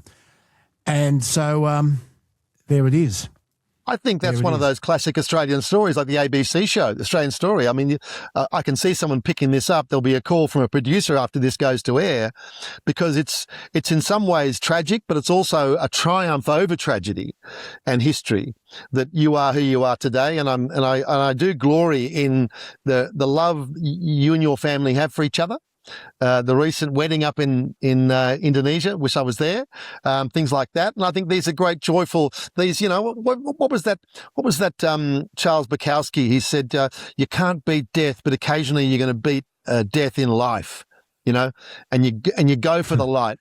Might not be much light, but that's what you got. And I think that's what a story like yours represents, that you overcome such a difficult issue that you have no control over. And still rise up. If Australian Story or somebody wants to do this, I'm happy to, so long I don't want to control the narrative, but I don't want someone else to. I think it's important for balance, say, talk to some of my Indigenous family, and also talk to my white family, who is my family. I've got 2 cousins who are more like sisters than cousins. What a shame my mum's sister, Arnie Leal, is no longer with us, because I adored that woman and she adored me, and felt very sad for me. And I just, for balance, I think maybe talk to a few other people. But I've been as honest as I possibly can, and I can only tell you what I've known, what I've observed, and what I've been told. That's all I can do. And also, you're now able to pass that to your children. Yeah. To explain the quirks of history, quirks of families. And I think that's a wonderfully life-affirming thing to be able to do. Even if you couldn't, and I couldn't change my mother, trust me, we were arguing 2 weeks before she got sick and died, And I still carry the guilt around that we can we can in our memory and in the way we live our lives today represent that truth, represent the love and tenderness that encompasses. Well, this has been a bit of a surprise. We're going to talk about Ned Kelly, Desi Freeman, and fanatical influences. And then we moved on to why we are the way we are. And then you threw in a little whoopsie-doo. And look what we've created today. Jesus. Become a moment, Luke Boner. You're a moment maker, Adam Shan. I love you, mate. Love you too. Trucking Tuesday is up next, and it's all made possible thanks to GME, the Aussie experts in communication tech for over 65 years. 10-4, good buddies. Whether you're passing vital road info onto the convoy, calling out a hazard ahead, or telling old mate to get off Channel 40 because it ain't a bloody karaoke bar, GME's got the gear to keep your connection steady and crystal clear. Truckee Tuesday is straight ahead. And a very warm welcome to wherever you may be listening to Truckee Tuesday, episode 102, and a very... Oh, sorry, that should be 104. 104? Well, you got one job to do. I know, sorry. You've got one job to do. You can keep track of it too. No, I can't. I've got too much else to do. Oh, yeah. Well, episode 104 now, folks. Rod Hannafy is out the road, the Coonabarra brand. I can see him in his green high-vis truckie shirt. What does it say, Shabby? Oh, well, which part? Truck that right. One says Rod Hennessy Truck Right, and that one says Rod Pill and Transport. There you are. And you're on the side of the road. You are talking to us, as Kelsey would say, literally in the truck. Well, definitely in the truck. And Jonathan just went past. He did, yes. Of course, he rang straight away as he went past. So we've been chatting the last few weeks. I pulled up at Boggabilla last week. Boggabilla. And walked out. Boggabilla, yep. Because they've just opened the roadhouse after it being closed for, probably 3 years now. When it rained, they used to have all the buckets on the floor to catch the water coming through the roof. Yeah. So they closed it, they've done it up, reopened it, and I'd walked in to have a bit of a sticky beak, walked out, and here's this bloke walking towards me with his hand out, and I thought, oh, okay, what have I done here? And he said, oh, it's Jonathan. He said, I do all the songs. I said, So, of course, he sent me a flurry of songs since, and, of course, I've said we've got to do a bona fide trucking album. Yeah, I'm going to put the songs up on YouTube at some point. I'll do it by the time this episode drops. I would have put them on YouTube. Very good. Well, I told him he's got to name them, so we've got to add some more bits and pieces. And I've also put him onto some stuff in the States and some other bits and pieces, and we're going to collaborate. Oh, I love that. Beautiful. All right, the Cabbie Collective. The Cabbie collaboration. Yeah, I like the Cabbie Collective better. The Cabbie Collective collaboration. Yeah. We're going to send a big shout out to our new sponsors, GME, the only Australian manufacturers of CB UHF radios. And emergency beacons. And emergency beacons. They could save your life, but they'll make your trip a lot more pleasant and indeed informative, Rod. And I have all three of those things, Luke. I have a CB, I have 2 UHF radios, and I have a safety beacon. What is a safety beacon, can I ask quickly? It's a little bit like an emergency GPS response thing. You use it in the truck. Let's say you're in the middle of central Australia where there's no phone service. Yep. And you push the button and then it locates you and sends out emergency services and the like. Yep. And there's a big sign up at our tip saying that they don't accept them as rubbish. Really? Yeah. Huh. Anyway, I don't know why I threw that in because I had to ask, what does that sign mean? Oh, it's the emergency beacons. We don't recycle them here. Oh. So then another you should get onto a company called E-Flare. Oh. So I don't know if you've ever seen, of course, you see the police pulled up on the side of the road and they have the little lights that sit in a little black frame, sits on the ground. Yeah. And they have red ones and blue ones and they alternate. And they make a beacon. So, we have to carry triangles in our truck loop. Part of the law. Yep, you got to carry your safety triangles. Some cars have them as well. Mm-hmm. But, of course, the triangles fall over. They're not very bright unless you put light on them. And if bloke pulls up the side of the road, they often get blown over or run over. E-Flare have a little beacon which you can activate as a flashing beacon. They reckon you can see them well over a kilometre away. They're very effective. They have now been approved.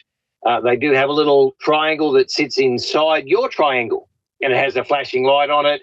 And they have some where you have either a torch or you turn it the other way and it's a safety beacon. And look, you can get a magnetic one. I've stuck it on the back of the truck where I've been in a place. Yeah. And they sell them, and they also have a DG-approved one, because when you carry dangerous goods, you must carry a DG-approved torch, and that does both purposes. So they've been very handy, and I've got some of them in the truck as well. We've got National Thank You Wave Day coming up this Friday, the 8th. And, by the way, you know that those safety reflector triangles, early S-Series and Volvos used to have them as standard when you bought a car from them. Yeah. They used to be in the boot. Yes, I think the CDs do too, perhaps. That's what I said. Yes, sorry. Sorry, yeah. Yeah, Mercedes and Volvo used to have them as standard. Yes. Yeah, they didn't have the beacon on them back then. Yeah. But anyway, this is just an aside, and maybe it's something for James Ward as well. But I was talking to Peter Curry from the NRMA earlier in the week about National Thank You Wave Day. By the way, he thinks it's a fantastic idea, so thanks for that, Pete. I said to Pete, by the way, nearly every modern car that you buy today does not have a spare tyre. We went from spare tyres to the little thin, lighter safety tyres that let you limp into help. Now they just don't have spare tyres. And I said, if you have a flat tyre, does it give the NRMA roadside assist technicians the shits that they've got to come out in the rain just to change a tyre? He said, we insist on it. We actually do not want people getting out of their cars to change their tyres because it puts them at risk. Yeah. And an extension of that, Luke, what we're finding now with trucks, if you break down in the past, you could often call a mechanic and they would come out and they would work on the truck, given you had a safe place to park. But a lot of the time now, and even some of the road authorities, and you've only got to look at the Hume Highway end to end with bloody wire rope where you can't get safely off the road, except in a few places marked with green reflectors, Luke. I don't know who did that. But the thing is now that a lot of the repair companies will say, unless you are clear and safe and well off the road, we will not work on your truck for the risk. And then you've got to get a tow truck out. And, of course, getting a tow truck out to pull a B-double out of the way is not quite as easy as towing your car to somewhere safe either. Now, what's the law with passing traffic on a freeway where there are emergency vehicles, and especially when there are blue and red flashing lights which indicate ambulance or police? You have to slow down, I think, to 40 when you see these emergency lights. What's the law when trucks have their hazards on and they've broken down on the side of the road? What's the law? Well, mate, that law has been extended to now include amber lights. So if you're a tow truck, an NRMA tow truck, somebody like that on the side of the road, it's been included there. The thing is, the law is different in each state. Of course it is. It depends on the speed limit you're in. South Australia's always been you had to slow to 25 for roadworks and things like that. And I think we spoke, a long time ago on the radio where a lovely granny went and bought her motorhome. She headed off to go round Australia. She drove through South Australia, having never been there in her life before, and went through where there was roads in place, lost her licence, and then the trip was cancelled and everything. So, I remember that call, yes, and I did actually speak with her at some stage. So, look, we want people safe, but it's also, if you only live in one place and you drive around the shops every day, you don't need to know every law in every state. But when they're different in every state, it's harder to comply. I must say that New South Wales initially brought in you had to slow right down, but then they changed it to, I think now, if it's above 80, you can slow and or move over to another lane if you're in a divided road and things. But at first, even if the car with the flashing lights was in a service road, not actually on the road you're on, you still had to slow down. And I'm afraid sometimes they go too far, Luke. I got to say, Nikki uses Google Maps. I use Waze when I'm in the car. And it's all input from users that the information you rely on. But that you'll often get a warning, car on shoulder, a warning that someone's pulled over. But it's up to the user to put that information in, and then we benefit from it. But, of course, you're not supposed to be doing that while you're driving along. It's all right if your passenger does it for you. I don't know how to do it. But the information's really good, like pothole ahead or fog ahead. Tree branch, obstacle, car on shoulder, police ahead, all these warnings. And you can save someone's life, Luke. by making them aware that's there instead of you coming around a corner, as I have done in the past, and find a tree right across the road. Yeah. And that night I rang the New South Wales Road Transport. Yeah. And I said, I'm on the road from, where was I? It'll come back to me in a minute. But anyway, I'm on the road from here to there.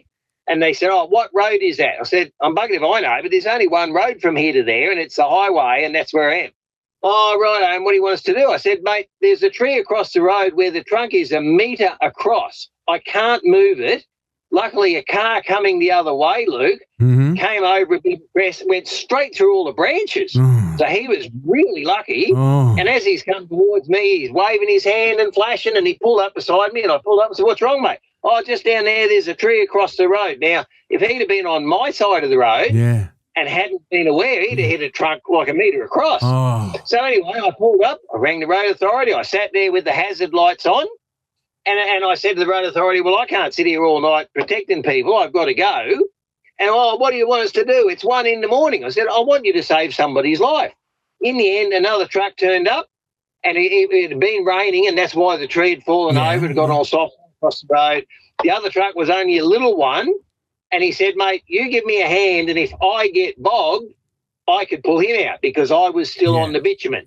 So we put him out in the dirt, we pulled the tree round. So then, of course, I did the right thing, Luke. I rang the road authority. And told them. And said, look, another truck's turned up, and we managed to get the majority of, oh, well, we've called the crew out now, and they're on their way. I said, mate, what do you want me to do? I've tried to help, and then we've solved it, so I've still let you know, and you're still not happy. You can't please some people any of the time, Luke. You can't please all the people all of the time. In fact, it's a waste of time even trying. No, never give up, Luke. Never give up. Never give up. Now, Kelsey's got a clip. Explain this. So we posted a clip recently about electric trucks. Yeah. So let's just have a little quick reminder about what you guys were talking about. There is no doubt that it will roll out with trucks. But the thing is, of course, as we've discussed, the current availability is between Sydney and Brisbane, where you can change a battery pack over on the side of the road sort of thing. That's got to be rolled out because, of course, what happens if that truck, they suddenly turn around and say, oh, you've got to go to Melbourne next week. Let's hear what some of the people had to say about this. So Jim said, in reality, anything electric has a very limited scope of use. Local light load deliveries like parcel trucks, city runaround rigid trucks, etc. The vast majority of what Australian heavy vehicle operators have are high capacity vehicles. Just like the company I have been with for 20 years, our equipment has continued to get bigger and heavier. A-doubles, is that a thing? Or B-double? Is that meant to be B-double? No. An A-double is a short road train 30 metres long. Oh, there you go. A-doubles are becoming standard along with AB triples, 80, 90, 100 plus tonne as common. Add to this whatever you seek to increase electrical supply into depots. It is problematic due to the supply lines are at capacity already. So that is what Jim had to say about it. Now, this comment I found very interesting. Lewis said, rubbish. My large national workplace was loaned one by Volvo. It lived on the charger, and when it went out empty to collect the load, it would never make it back to the yard. In the end, it went back to Volvo because the drivers would refuse to drive it because they would be sitting on the side of the road waiting for the tow truck because you can't get it going on the side of the road. So I thought that was very interesting. Rod, what do you have to say to that? Yes, we've discussed, you run a little truck around town, you're doing deliveries, you use regenerative baking and you charge it all night, that's fine. Although I have heard one of the major supermarkets tried that and it only got through sort of about 6 hours of the day and then, of course, they had to get another one or charge it up, spend hours. It's not Sorry. You're right, mate. We forgive you. A glitch. Yeah, another glitch from the back. A fellow. Hey, why does it What are you doing, Kelsey? Stop it, I'm sorry. Jesus. Hold your hand out. Hold your hand out. Smack on the wrist. Whack. Now look, some things, yes, but it's a long way to go before you're going to be able to go and buy an electric Volvo and head off to Darwin with 3 trailers. Yeah. But if, let's just say, the charging gets so good. I heard the other day that BYD, they've released a car that's got this mega charger on it and it can charge a full battery with 5 minutes. 5 minutes full battery. Yes. So if the charging gets better and the battery life gets better, like electric trucks, surely, I mean, that would be like a good thing. I don't know, because like electric vehicles have such good bloody, what's it called, Luke, when you go like vroom, like Torque. off the mark? Torque. Such good torque. And like, God, they can go so bloody quickly, those things. So, you know, if they can get it up to standard. But Kelsey, you were talking about a battery like 5 times the size of that in your car. That's true. So there, even if it's 5 minutes, that's still 25 minutes. And every time you fast charge a battery, it generally degrades it. So your slow trickle charge you have for your car, your battery lasts for 2 years if you're lucky. You fast charge it every 5 minutes because you've drained it, it's only going to last 12 months. And batteries are not cheap. And we are talking about a serious power usage. You know, even if you've got 10 cars, then you'd have to have probably, 50 cars would be equivalent to charging one truck, because the truck's trying to pull 40 tonne or 60 tonne or 80 tonne, whatever it might be. And you're talking about a big battery pack that you're not going to be able to just do it that way, because the technology is not there yet. It improves every day, there's no doubt, but we're not there yet. We also posted another clip onto the Facebook page. Luke, can you smile a little bit more? It's such a resting bitch face. There we go. Much better. So we posted another clip on Facebook the other day, and this was about your guys' chat. You're talking about, you know, kind of the silly things. Stupid things people do on the road. Yeah. Yeah. If you're a pedestrian, you wouldn't step straight out in front of a bus and expect it to stop because you stepped in front of it. But every day somebody looks and says, oh, there's a truck coming. I've got to get in front of it. Yeah. Or there's a truck. Might hold out. I've got to get past it. And they risk our lives. And we go out there to deliver every single thing to every single person. And I want your listeners to look around them, Luke. There is not one single thing around them. Their furniture, their food, their coffee, the parts for the car, the fuel for the car, anything they use in business, in manufacturing, gets on a truck, if not once, a dozen times. Now, that bloke goes to work to feed his family. So that's what you guys spoke about. Jim said, I love the meatheads that dribble along at 90 kilometres an hour on the freeways where we're not allowed on the outside lanes. And when we run the gauntlet and jump into the outside lanes to overtake, they match your speed and sit right beside you. I really like it when they do that. We've talked about that 100 times. There's people in cars as well who hate that. I don't know what. It's an illness. It's a mental illness that needs addressing. Met that bloke before, yes. Yes. And that's what they should have done, Luke. They should have policed keep left unless overtaking for everybody, and not said, no, you can't drive in the right-hand lane as long as you are doing the speed limit and matching the traffic. Yeah. No, it's really annoying. This is not a trucking issue, but I've got to vent this. Last week, I'm out at Mona Vale and I'm driving in the left lane, and there's a lady in front in this blue car, and she was going slowly, but she did not have her left indicator on. Now, if she had her left indicator on, I'd be thinking she's going to stop soon and reverse park. Yeah. There was no indicator, so I'm behind her to turn right at the set of lights. Yeah. She stops the car, puts her car in reverse. What? And then I had to hit the horn because she was going to hit. She was going to hit me. Dumb. See, she stopped the car, opened the door, and I got a camera in my car, so I've got it on film. And she's going off her brain because I tooted at her. She was about to hit me. And my cameras are rolling. She would have reversed into an ML63, and she would have been up for the payment of that. Yeah. Had she had her left indicator on, I would have immediately thought, she's going to reverse park into a spot. I'll give her some room. Yeah. The left indicator tells me that. Oh, Jesus, Rod. I know. Sorry, nothing to do with trucks. And people are running out of indicator fluid, mate. That seems to be the problem. There's a national shortage of it.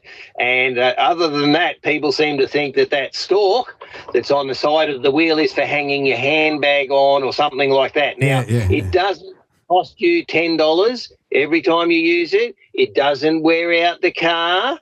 You know, it doesn't use more fuel. For Christ's sake, indicate and help people be safe. That's it, mate. Into them. You can't. People are too bloody lazy. You can't put brains in a statue. No, Rod, we have stickers for National Thank You Wave Day that say, "Don't be a wanker, be a thanker." So maybe a couple of those out there might do some good. But Jamie said, don't get that truck drivers also have a car license, and do drive around in cars. Truck drivers actually know what they're talking about. Yes. I agree. So, and look, if we had every young person, and look, most truck drivers you talk to say, everyone when they get a license should spend a day or a week in a truck. It would never happen. It's not possible in any shape or form.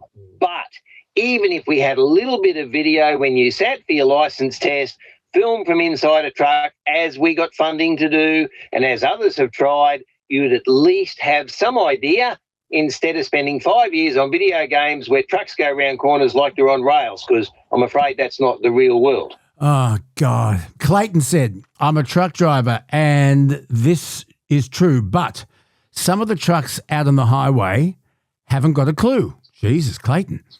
You ask any truck drivers out there what they fear most. I bet they say other trucks.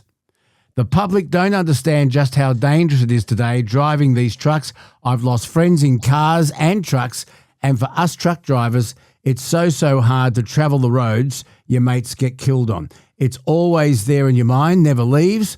So to everyone, let's all do the right thing and work as a team. The road is to be shared, so let's do it. Hey, please be safe. I thought at first Clayton was having a go at the truckies. No, he is a truckie. And I know. I think what he's saying is, as a truck driver, you're fully aware of this massive, but dangerous he said some vehicle. of the trucks out in the highway haven't got a clue. Yeah, so he's saying that other truck drivers are not as, thoughtful of other truck drivers out on the road as well, which makes sense. In all demographics, there are good eggs and bad eggs, right? Okay. Yes. None of us are perfect, and we all have to do our part. And he's just saying it's one group or the other. That doesn't solve the problem. That creates that us against you. Whereas if everybody goes out to get home safely, no matter what you're driving, and yes, as truck drivers, we understand there are some who have got their licence without proper training or, make a mistake, but we all need to plan to get home safely, and we've got to help one another do that, because no one else is going to help us, mate. Now, we've all heard of the dog on the tucker box 5 miles from Gundagai. By the way, it's amazing how many people drive into Gundagai and say, where's this dog? Is that Red Dog? Yeah, I'm getting there. Oh. You're stealing my thunder. Oh, whatever. And it says, and the dog sat on the tucker box 5 miles from Gundagai. Oh. You don't drive into Gundagai to see the dog on the tucker box. It's 5 miles that way. Anyway, Kelsey, we were sent in a very interesting photo about We weren't sent it in. I saw this on Facebook. It was posted by Truck Spotting Ararat, which, Rod, you've spoken about the person who runs this page on the podcast before. He's a good bloke. And he posted a photo the other day of what I think is probably the coolest photo I've seen in trucking. And I'm obviously I think my standards are a bit lower. But I just think this is the coolest photo. Underneath this massive... There's 3 boxes. Yeah, but it's underneath this massive... What are they called again when you cart livestock? Turd herders. Good. Yeah? So massive truck with it looks like animals on the back. And underneath... there's these 3 boxes with a dog sticking its head out, looking like it's loving its bloody life. This dog would have the best life ever. And I just think it's the coolest photo. But I've never seen this before. I've never seen a dog in a box underneath a truck. Is that a designated dog box? What are those 3 boxes under the turd herder, Rod? I've never seen it either. Yeah, that's what they're for, mate. Like, obviously they use dogs to move the stock, to help load and unload and that sort of thing. Not everybody does, but the blokes that do the right sort of work and have the right sort of animals use them. And somewhere, I'm pretty sure I've seen a photo with 3 dog heads out of 3 dog boxes. Oh, that's cool. And yes, it is a kennel for them. So, obviously, particularly if you've got more than one, you can't carry them in the truck. You can't put them in with the cattle because, of course, they're going to get trampled. So you've got to have somewhere safe for them to travel till you get to the end to help you load and unload. It is a designated mobile home for dogs. It's so freaking cool. I love it. And I just love that. Just imagine being a dog and this was your life, Yes. Like you get to... special box and everything. Yeah, exactly. So we'll have to ask Kelsey if someone's got a photo of sort of, 2 or 3 of them sticking their head out somewhere, because that one's good, but you've got 3 boxes on that, and I'm sure I've seen a photo with 3 dogs. And as you say, they seem to be quite enjoying it. Oh, they look like they're having the time of their lives. Hang on. What? Before Peter and the NRMA, the RSPCA get onto us, are those boxes air conditioned? Because that would get very hot in there. You wouldn't need to. They've got windows on it. The wind is rushing in. Those dogs. No, it's not. It's going past, not in. Yeah, but they've got their head. It's a their metal little box. head sticking out. I think that's going to be too hot. I think there's going to be a national inquiry. I'm sure somebody's thought of that, Luke. What have I started? You just love to stir the pot. You love to stir the pot. I'm a shit stirrer for the turd herders. Yes. Some news, Rod, some national news. The National Heavy Vehicle Regulator, the NHVR, has announced it's developing a national notice to fast-track increased mass limits for heavy vehicles across the country. The NHVR's notice would effectively raise general mass limits, GMLs, to align with current concessional mass limits. What's this about? There are 3 levels of weight. There is general mass, there is CML, concessional mass, and there is HML, higher mass. To gain concessional mass previously, you had to be accredited. You've got to keep records of your weights and weigh vehicles every so often and have those records available should they need to be perused. And what they're saying is with this HVNL2, which has taken 9 years and millions of dollars and too long and didn't provide what we need, that is going to be one of the things in the HVNL2 that general mass will disappear and CML will become the standard, and you will not require specific accreditation to access those CML weights. So simply, Luke, on a semi-trailer, you're allowed 16.5 on the drive on a bogie axle, and you're allowed 20 on a triaxle. Under CML, that goes to 17 and 21. So it's not a major increase, but it is a valuable increase to someone carting a load. There are a whole heap of other factors around that, but that's simply what's going to happen. God, there's a lot you have to remember.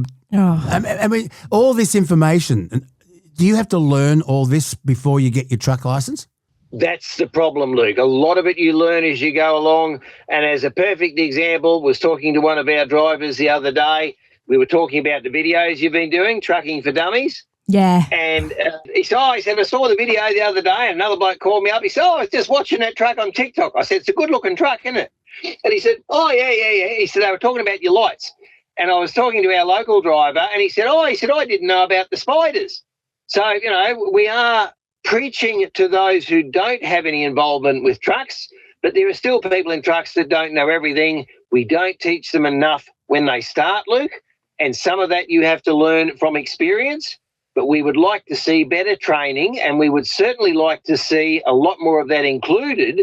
But the balance has to be found, Luke, because you can say, I can give you a course that will last for 2 weeks and cost you $10,000, and you will learn most of the things you will need, depending on if you're a specialist doing bitumen or fuel or stock crates, for example. Or you give another bloke a choice and you say, I can give you a 2-day course that'll cost you $1,500 and you can have a truck license tomorrow. How many people are going to say, give me the $1,500, I can't spend the 10. But I guess that's right. I guess there could be a concern that if you make the license test really difficult, or as difficult as maybe you would argue it should be, you'll have less truckies on the road. They'll say, this is too hard, I'll find something else to do. And then that will add to the shortage of truckies. So, mate, they tried that in Canada. That was exactly the argument used, and they brought in a program called MELT. Now, I can't give you what it stands for, but it's MELT. They spent years researching, and it costs you $10,000 to get your license, and you have 3 options. You go and pay the $10,000, get your license, get into the industry. You go and work for a company, and they pay the $10,000, and then once you have your license, you have to stay for them a certain amount, or you can go and get it sponsored by the government. Now, it was exactly what they said there. We're worried that it will mean that we will have less. What they found was that it increased the level of professionalism in a way, because people said, well, I've got to pay all this money. I want to do this properly and I want to get it right. It increased the standard of drivers coming in. But what's happened is people have found shortcuts and ways around it. There is no audit process. And what started out as a fantastic idea that worked really well, unfortunately, has been diminished. And I've certainly raised that program here. Okay. Let me give you another example. A number of years ago, there was a massive shortage of teachers, particularly primary school teachers in New South Wales.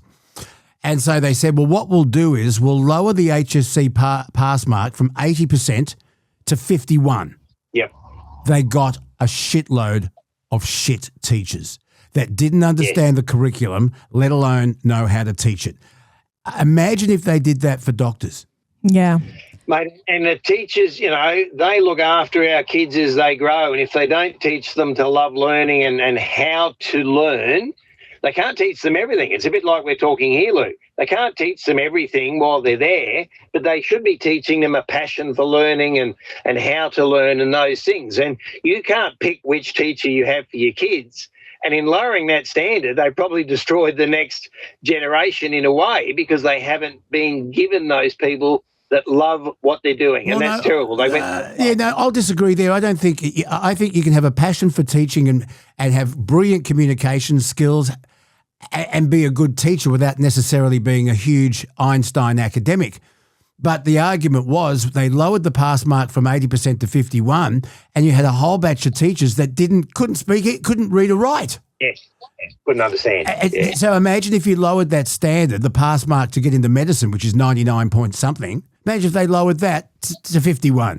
I just don't understand why trucking isn't like something you can do at TAFE, like you do with hospitality, like where you can go through like your Cert 1, your Cert 2, your Cert 3, and you have to do it to get a license. And so you literally have to go to school for, it doesn't need to be like a year. It could be whatever. So teach it at TAFE, but get an apprenticeship with a trucking company. Yes. Like an electrician, but like the a builder. TAFE has to organise it and give incentives to the companies to take on apprentices. I'm with you. And then you can go through your Cert 1, Cert 2 to get and do these different levels of maths or whatever. But hold down an apprenticeship with an established company like Rods, but twice a week you've got to go to TAFE and do your course as well, and maybe it could last over 3 or 4 years, Rod.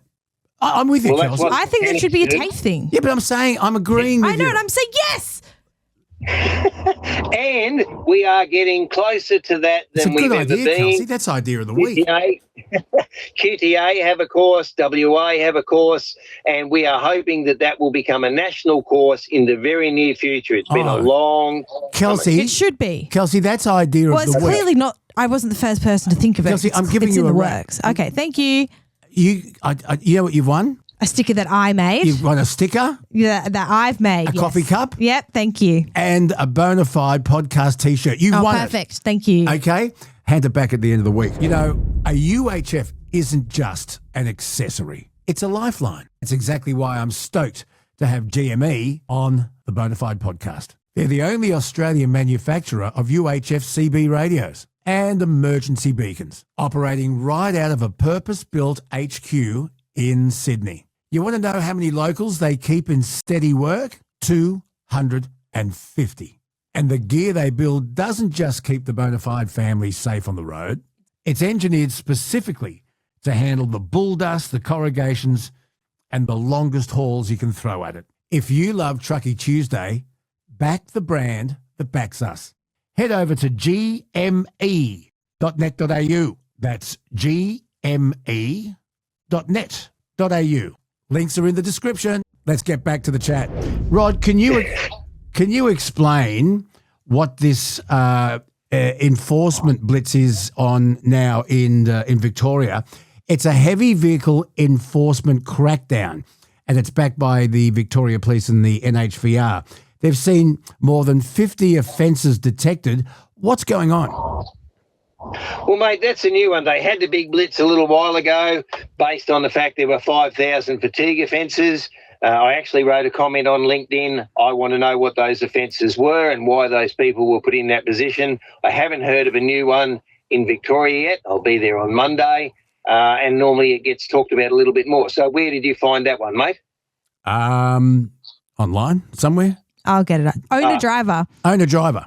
Your magazine, Rod. Yeah, good to see that you'd read your own magazine. I haven't picked it up yet, mate. It only comes out on the 13th normally. Call me Scoop. Call me Scoop Boner.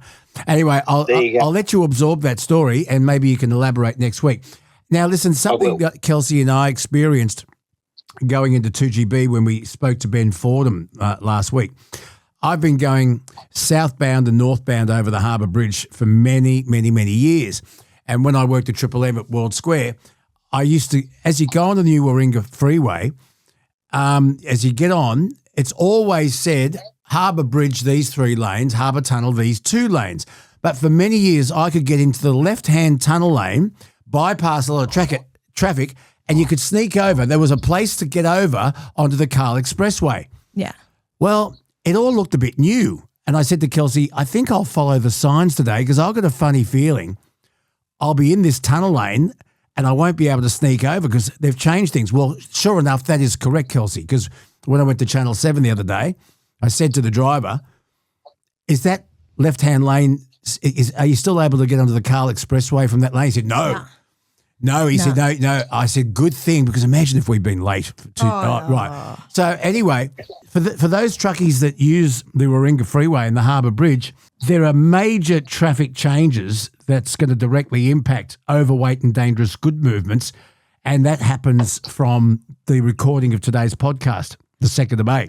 Rod, you've got to keep your eyes and ears open to see if changed traffic conditions, but here's the ironic thing. When Kelsey and I were driving into 2GB, the Harbour Tunnel was closed. Do you want to know why? An oversized truck, vehicle. Yeah. My God. Yes, and then the DG trucks aren't allowed in the tunnel. And, mate, I was only listening to that on the news, major changes, meant to make it streamlined. You know, you've got to pull off a kilometre in advance and you hope that the GPS is caught up because even in Melbourne, they did the same thing. We used to turn off to go out there and they extended that island, so you've got to be over a long way before. And, of course, if you're waiting for GPS saying 500 metres turn left when 2 kilometres back you should have moved over, it's too late. So you hope that they keep them up to date. They reckon it will improve safety and stop people rat running, Luke, and doing things like that. So let's see how well it works. But we've seen perfect designs. Our favourite diamond-shaped roundabout, that one works so well. Yeah, what a disaster. Yeah, that was it. That was a great. This is a good one. That was a great. That was up there with putting an ashtray on a motorbike. Yes, very helpful. Yeah, no, but the thing is, for 9 years, I got into that left-hand tunnel lane, and there were 2 exits. The first one is for heavy vehicles who have been warned at the last minute that they're too big to go through the tunnel, and it's got a boom gate on it now. It never used to have a boom gate, so you could get through it. But it was the one just past that allowed you to scoot over and get onto the Carl Expressway. So I'm saying I did that for 9 years, but I shan't be doing it anymore. But just getting back to the Harbour Tunnel, Rod, when there are so many warnings, your vehicle is detected as too high for the Harbour Tunnel well before you get to the entrance, well before. And in fact, the last warning you get is pretty confronting. There's a huge bar that goes across the 2 lanes and a sheet of water comes down with a massive stop sign projected up onto that sheet of water. You've got to drive through that to get to the entrance of the tunnel, and it still happens. Yeah, but I got to say, the other day I was driving out, Burwood. I didn't grow up on the western side of Sydney, so I've got bloody no idea where I'm going. So I heavily rely on my maps.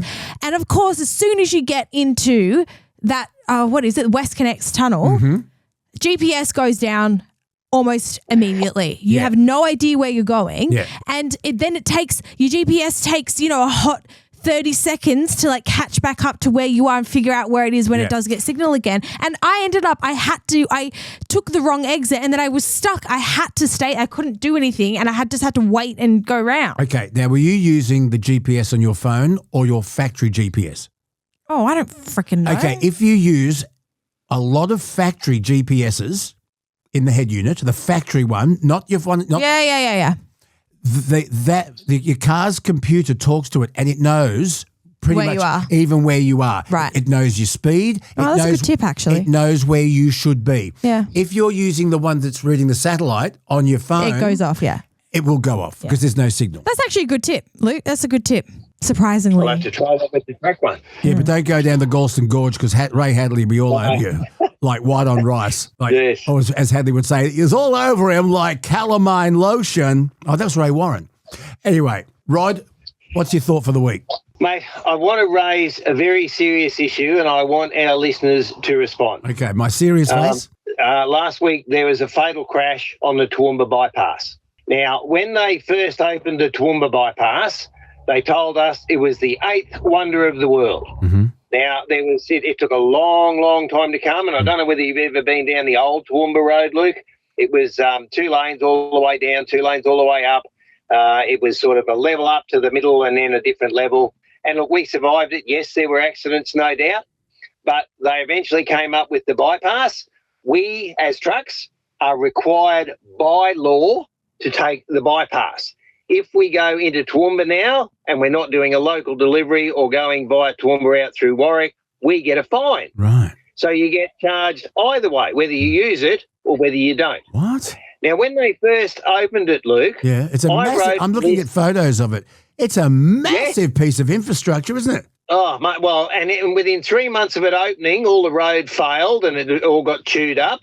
Classic. Within 6 months of it opening, half the wall fell down and it took 4 or 5 years to fix because it wasn't done properly in the first place. But anyway, they reckon that the contractors covered that cost and fixed it. It's now done. It was only opened again probably 6 months ago.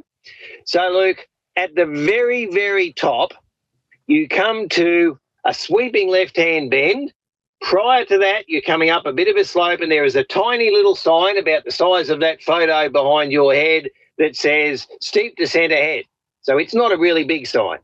Then you come up, you go around a sweeping left bend, there is an overpass, and right up high, probably 5 metres off the ground, is one red reduced speed sign, steep descent ahead. Now, occasionally there is a fog problem, and it was actually in the fog when I came through it day before yesterday.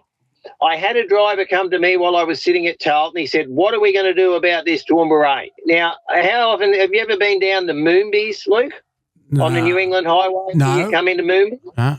Okay. At the very top of that descent, there are enormous signs, and I mean like about probably 5 metres wide by 3 metres high, and they show the road going along, down, steep descent. There are flashing yellow lights. Steep descent, trucks must use low gear. Now, when they first opened the Toowoomba bypass, I said, that first sign that tells you that you're at the start of the steep descent is at the start. That's where you are. You're about to go 7 kilometres downhill, and that's the first sign, really. Mm-hmm. So I said, there's a problem. Now, even stupider, Luke, that Toowoomba range, it goes down, right? So then we have to climb back up again to go back down again. So whoever designed that, we're stuck with that for the next 200 years. Anyway, at the start of the second descent, there is the signage, and it's better and it's easier to see, but it's 500 metres from where the descent starts. So you sort of go through it and you think, oh, there's no descent here, this will be all right. And then all of a sudden it goes whoosh downhill and like so look. Like a roller coaster. Yeah, it is, yes. So there was a fatality there last week. There was a truck, a B-triple, travelling down there at very slow speed, probably about 18 or 20 kilometres an hour, because he's probably grossing about 80 tonne. Another truck's come over the top, either hasn't recognised the decline, has had a possible brake failure, we don't know yet, but he's ploughed straight into the back of the B-triple. Oh, now, what's left of that cab, there's nothing. Again, we believe it was an overseas gentleman. Now, maybe he couldn't read English. Maybe he didn't know the road. Maybe he just simply wasn't aware of his surroundings and what he's come to. And the bloke said, how do we stop this happening? Now, there's been a number of crashes on there. And as it said earlier, Kelsey, we're talking about AB triples going down that Toowoomba range, grossing over 100 tonne. There are 2 runoff bays, but my understanding is that a truck hit one of those recently and it ended up with its front wheels hanging off the end of it. So the thing barely stopped it. Yes, it did, but I bet you the bloke was shitting himself coming to the end thinking, what happens if I go over the end of this? Then I'm in trouble. So, mate, again, the people that built it I don't believe they consulted with our industry enough. We are the ones that are required to use it by law. We are the ones that have to deal with it. And we've got to get up and down there with trucks grossing 100 tonne. I wrote a list of genuine concerns. I didn't say that the white dot line should be pink and, I want bloody, dancing girls on the side to wave at me. I said, here are what I believe are serious concerns that you may not have considered when you look at them. I am still waiting 5 years on for a response to that, to anything to be done. And now with this accident, old mate that pulled me up, he said, look, I don't care who the bloke was, where he come from. There is another family sitting at home now where the husband is not going to turn up. He's not going to come home ever again because somebody didn't talk to truck drivers about our own safety, about helping to manage it. And again, I am not picking on overseas people, Luke, but if they can't read English, how do they know what that sign means if it's simply there? One says in English a sign about, yay big, that photo, steep descent ahead, and then the next one is 5 metres off the ground where all you've got to do is be looking at the car beside you because he's moved over, or you're looking at the road to make sure it's not slippery, whatever it is, and you miss that sign and you're in this steep descent and it's too bloody late. So, mate, I want other listeners to say, do they believe the signage is sufficient?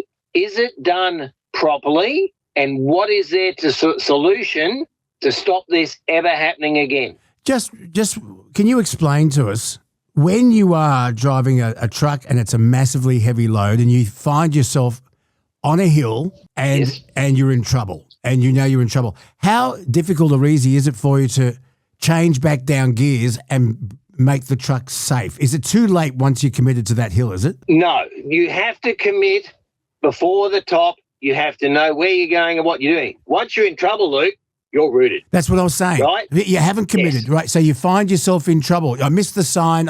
This road is new to me. What do I do? What do you do when you have one chance, Luke? Right. If you can brake sufficiently without your brakes overheating, and that's a problem with trucks. Now, in your car, the only time you worry about your brakes overheating is when you're on a racing circuit, like at Bathurst, coming down the end of Conrod, and you've got the chicane and you've got the brakes glowing. I'm sure you've seen the photos with the discs glowing red. Mm-hmm.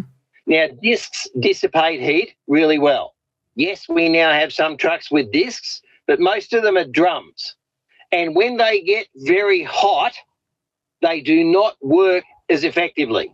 So you've come to the top, your brakes are cold.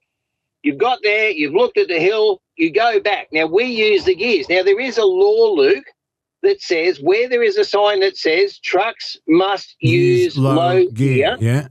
Right? So you've got to be in a gear sufficient that the engine brake and or the engine will hold the truck to the safety required. And if you touch the brakes more than 3 times, you are committing an offence. Now, if that hill, as you go into Adelaide, for example, is one gradient, virtually from the top to the bottom, and it's not as simple as that, but let's say that it is, you get in the right gear at the top, you stay in that gear, you might occasionally have to kiss the brakes because trucks run to about, let's say, 2,000 RPM. The engine brake works best at 2,000 RPM. If you're going down at 1,500 revs, then the engine brake doesn't work as effectively. So it might run up to 17, you just kiss the brakes, but you've got to be in the right gear at the top. You've got to know what gear to be in. So if you've come over the top full noise and gone, oh, shit, then you hit the brakes really hard. Now, if you're lucky, your brakes have enough capacity to slow you. Remember, we might be talking about something that's 80 tonne, 60 tonne in a B-double, and he's come straight over the top. He's now in a steep descent. Now, he should have enough brakes to stop. You would hope that. But if something's happened, if he's got 2 brakes that are out of adjustment, if he's low on air because he did something before the top of the hill, if he then applies those brakes and you blow a brake line or something happens and you have a mechanical failure, well, then it's out of your hands. Then you're seriously in trouble. But you come over first, you hit the brakes. As long as the brakes slow you, then you can be going back through the gears as you slow and think, thank God I made that one. It's all good, I survived. But after that first application, and I'm sure that you've occasionally seen, Luke, you'll see a truck pulling up somewhere, probably at the bottom of one of those long hills, or even occasionally in the city, where you'll see smoke coming off the brakes. Mm-hmm. That's because it's got so hot. And even in Sydney traffic, I've had it a couple of times where I've ended up in 7 red lights that have all sort of changed just in front. I'm fully loaded. I'm right up on my weight, and I've had to use the majority of my capacity. And, by the 7th application, you'll see just that little whiff. Mm-hmm. But if you come off that major hill occasionally and you look in the States, mate, some of the serious mountain passes over there, you'll actually see the smoke pouring off. And once you've got smoke pouring off, it's too late. All the brakes are hot. They're not as effective. Sometimes they even catch fire, Luke. So disc brakes became standard on cars in Australia in the very early 80s, late 70s. We understood, thanks to Mount Panorama and the racing industry, that drum brakes were shit and that cars with disc brakes had a massive advantage. Why don't all trucks have disc brakes? Why do you still use drum brakes? Okay, we had disc brakes come in probably 10 years ago. Don't hold me to the day. And initially, they were effective at the first. There are 2 problems. Some drivers then drove to the capacity of the disc brakes because they do stop you better and they don't fade as much. But they ended up costing a lot of money. Now, we had 2 trailers. They came with disc brakes. We were told that if you changed the pads, so they use the disc pads, similar but just bigger. If you change the pads at 500,000 kilometres, then you would be able to get 1 million kilometres out of the rotors, the disc itself. Yep. Now, those 2 trailers both went in at about 600,000 kilometres, and it cost them $1,000 a wheel because the rotors were had it and they had to do the pads as well. And our boss said, mate, for a B-double, that's $12,000 to fix the brakes. Whereas normally you replace the drum shoes, I've got to say, Luke, depends on who you are and what you drive and whether you own the truck. Some blokes are, heavy on the brakes. You've seen it in cars in the traffic, mate. They roar off and they're on the brakes, coming up to the next red light, and they roar off and they're on the brakes again. Some truck drivers do the same. Yes, we have some technology now with active cruise and all that sort of thing, emergency braking, but you can still abuse the brakes on your vehicle. You can drive them to their capacity, or you can, manage the traffic. I've got to say, Luke, the first trailers that I had, they were supposed to be disc. We ended up with drums, and my boss said to me at one stage, he said, is that right that you haven't changed those brake shoes and the trailers have done 1.6 million K? And I said, oh, yeah, that'd be right. And I think it was 2.3 when I actually wore out the first brake shoe.